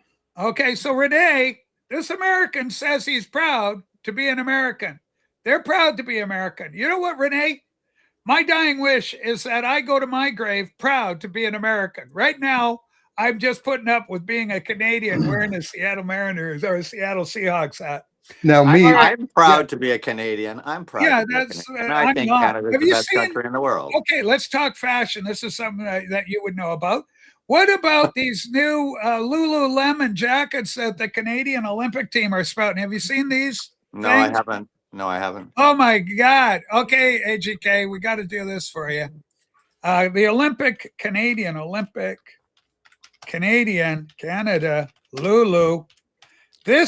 We've got some controversial looks. America looks so much better. Okay, here's what we got wearing this year, AGK. Prepared to be shocked and stunned. Joe, are you sitting down? You'll need to be. Yeah, I'm sitting down. All right, here we go. Here's what we got. What the fuck? Okay, this is the Canadian official uniform from Lululemon. It actually ties together in the middle and floats over. I think there's another video of. I mean, I like the design. Yeah. Like the symbol thing on it, but the jacket itself is horrid. Like the actual jacket is horrid, but I don't mind the design. Okay, what about this one here? You see this new one? Here we go. That looks like a tent. I mean, well, that's kind of what people are saying over here. Looks like a sleeping bag. Sleeping bag. Looks like the guy's just wearing his sleeping bag. Yeah, exactly.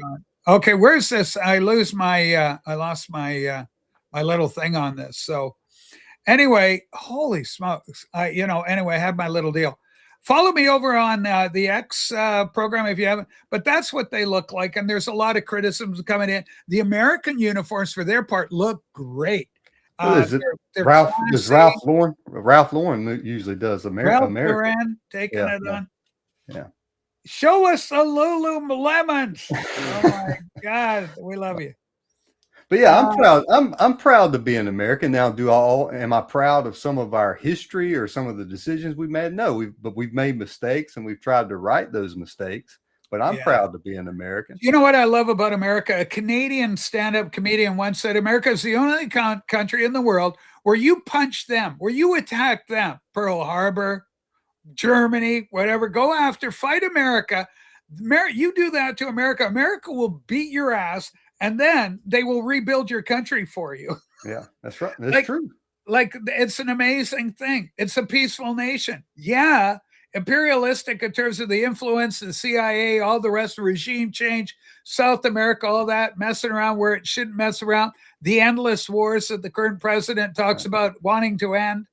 I back all that. You may hate but this there's a lot to be proud for America about. Go ahead, AGK. Oh, absolutely. You may hate this statement from me and probably give me shit, which is usual. But to me, for as far as America goes, the only interest America has in war and getting involved in other countries, it's like the comedian said that they blow the shit out of something and then they rebuild it. It's because I think to America, all All it is business to them.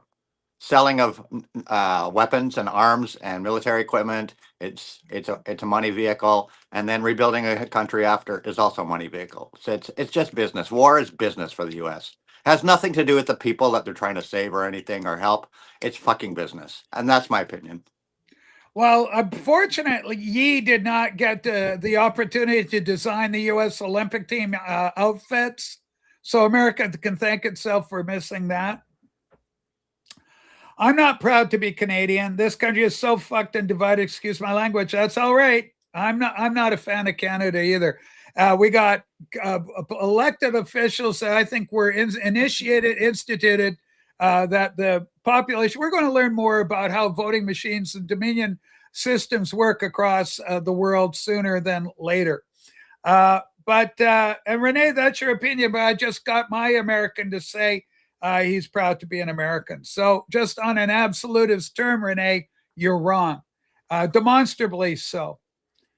Other countries want our money. Well, here's the whole thing about like the Ukraine war. A lot of money going to Ukraine, but Canada's putting in billions of dollars into Ukraine, which is horrible.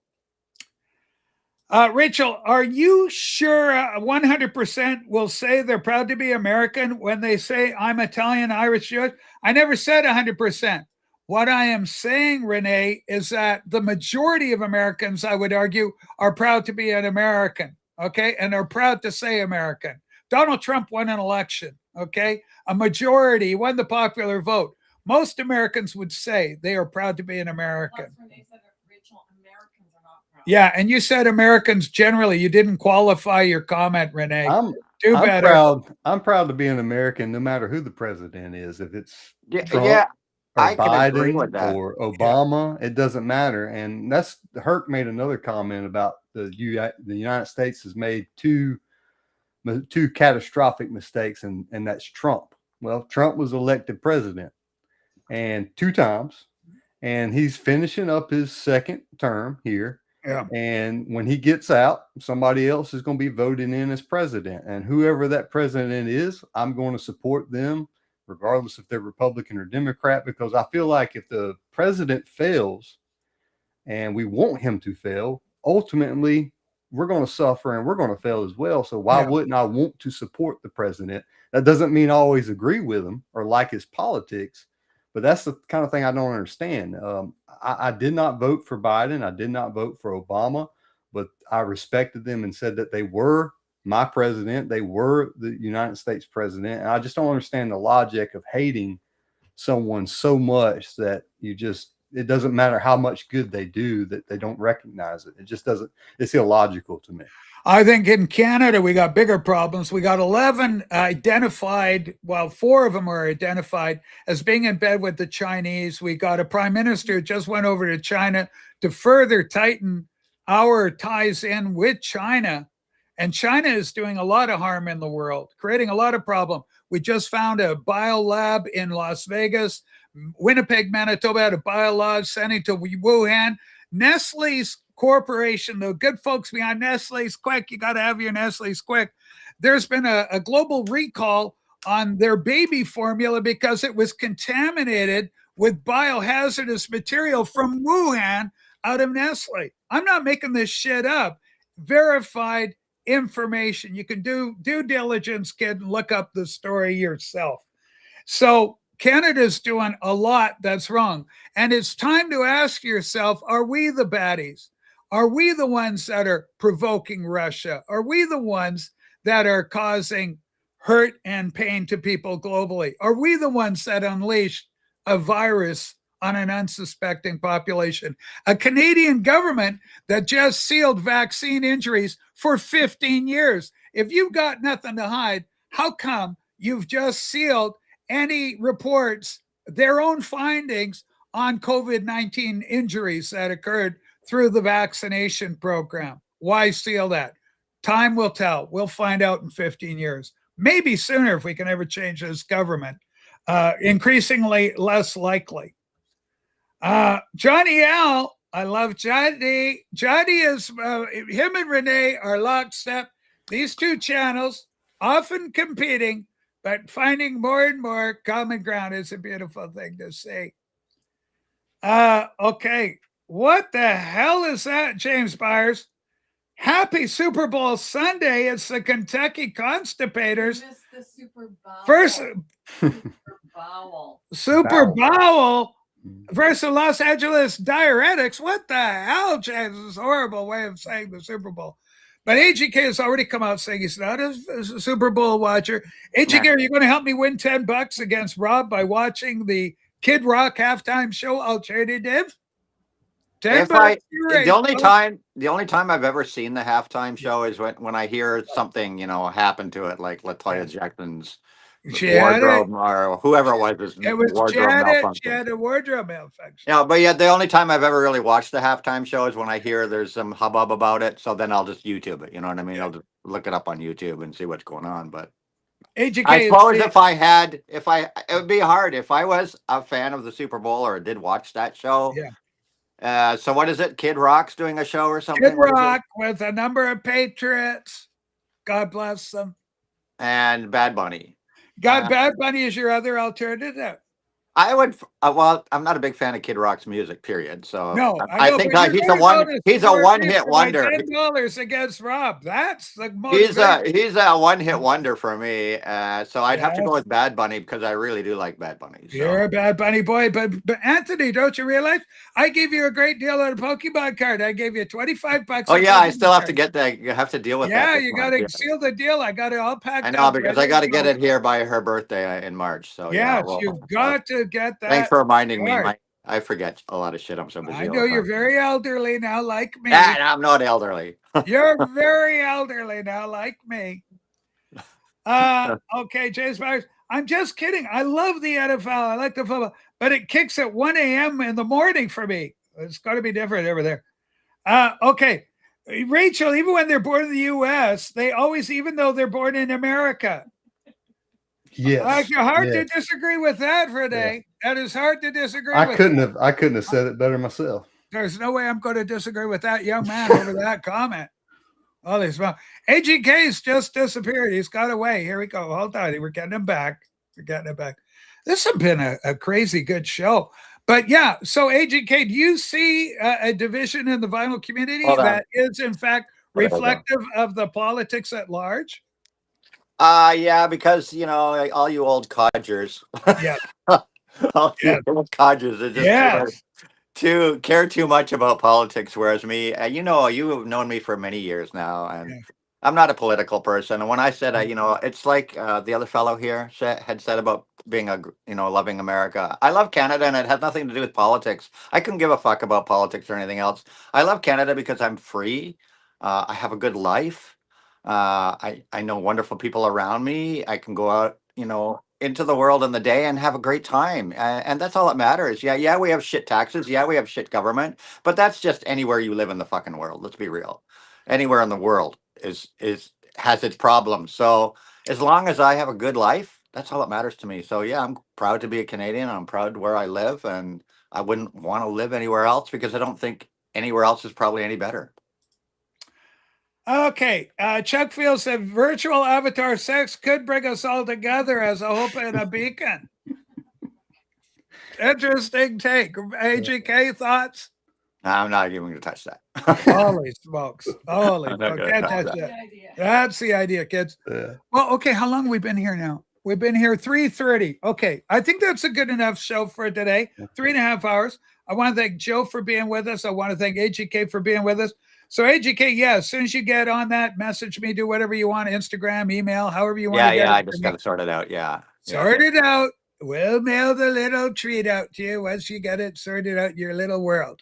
Thank Rob and Maybe a couple more dancing gigs will bring the needed cash in. That's what we want. I want to thank David Donnelly. I want to thank David Donnelly. I always want to thank him anyway. But I want to thank David, safe and sound, Texas. I want to thank Marty in Oregon. I want to thank, of course, the beautiful, the wonderful Rob the Wax.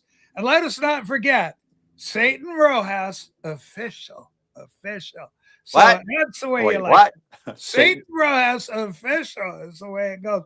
What Everybody, is that? we love you. Let's try and get together as best we can. Help me win my $10 off of Rob and head on to YouTube and watch the Kid Rock halftime show. I know I'm going to be glued to my TV set, probably playing my flight sim while I let it run in the background. Take care, everybody. Good to Bye. see you.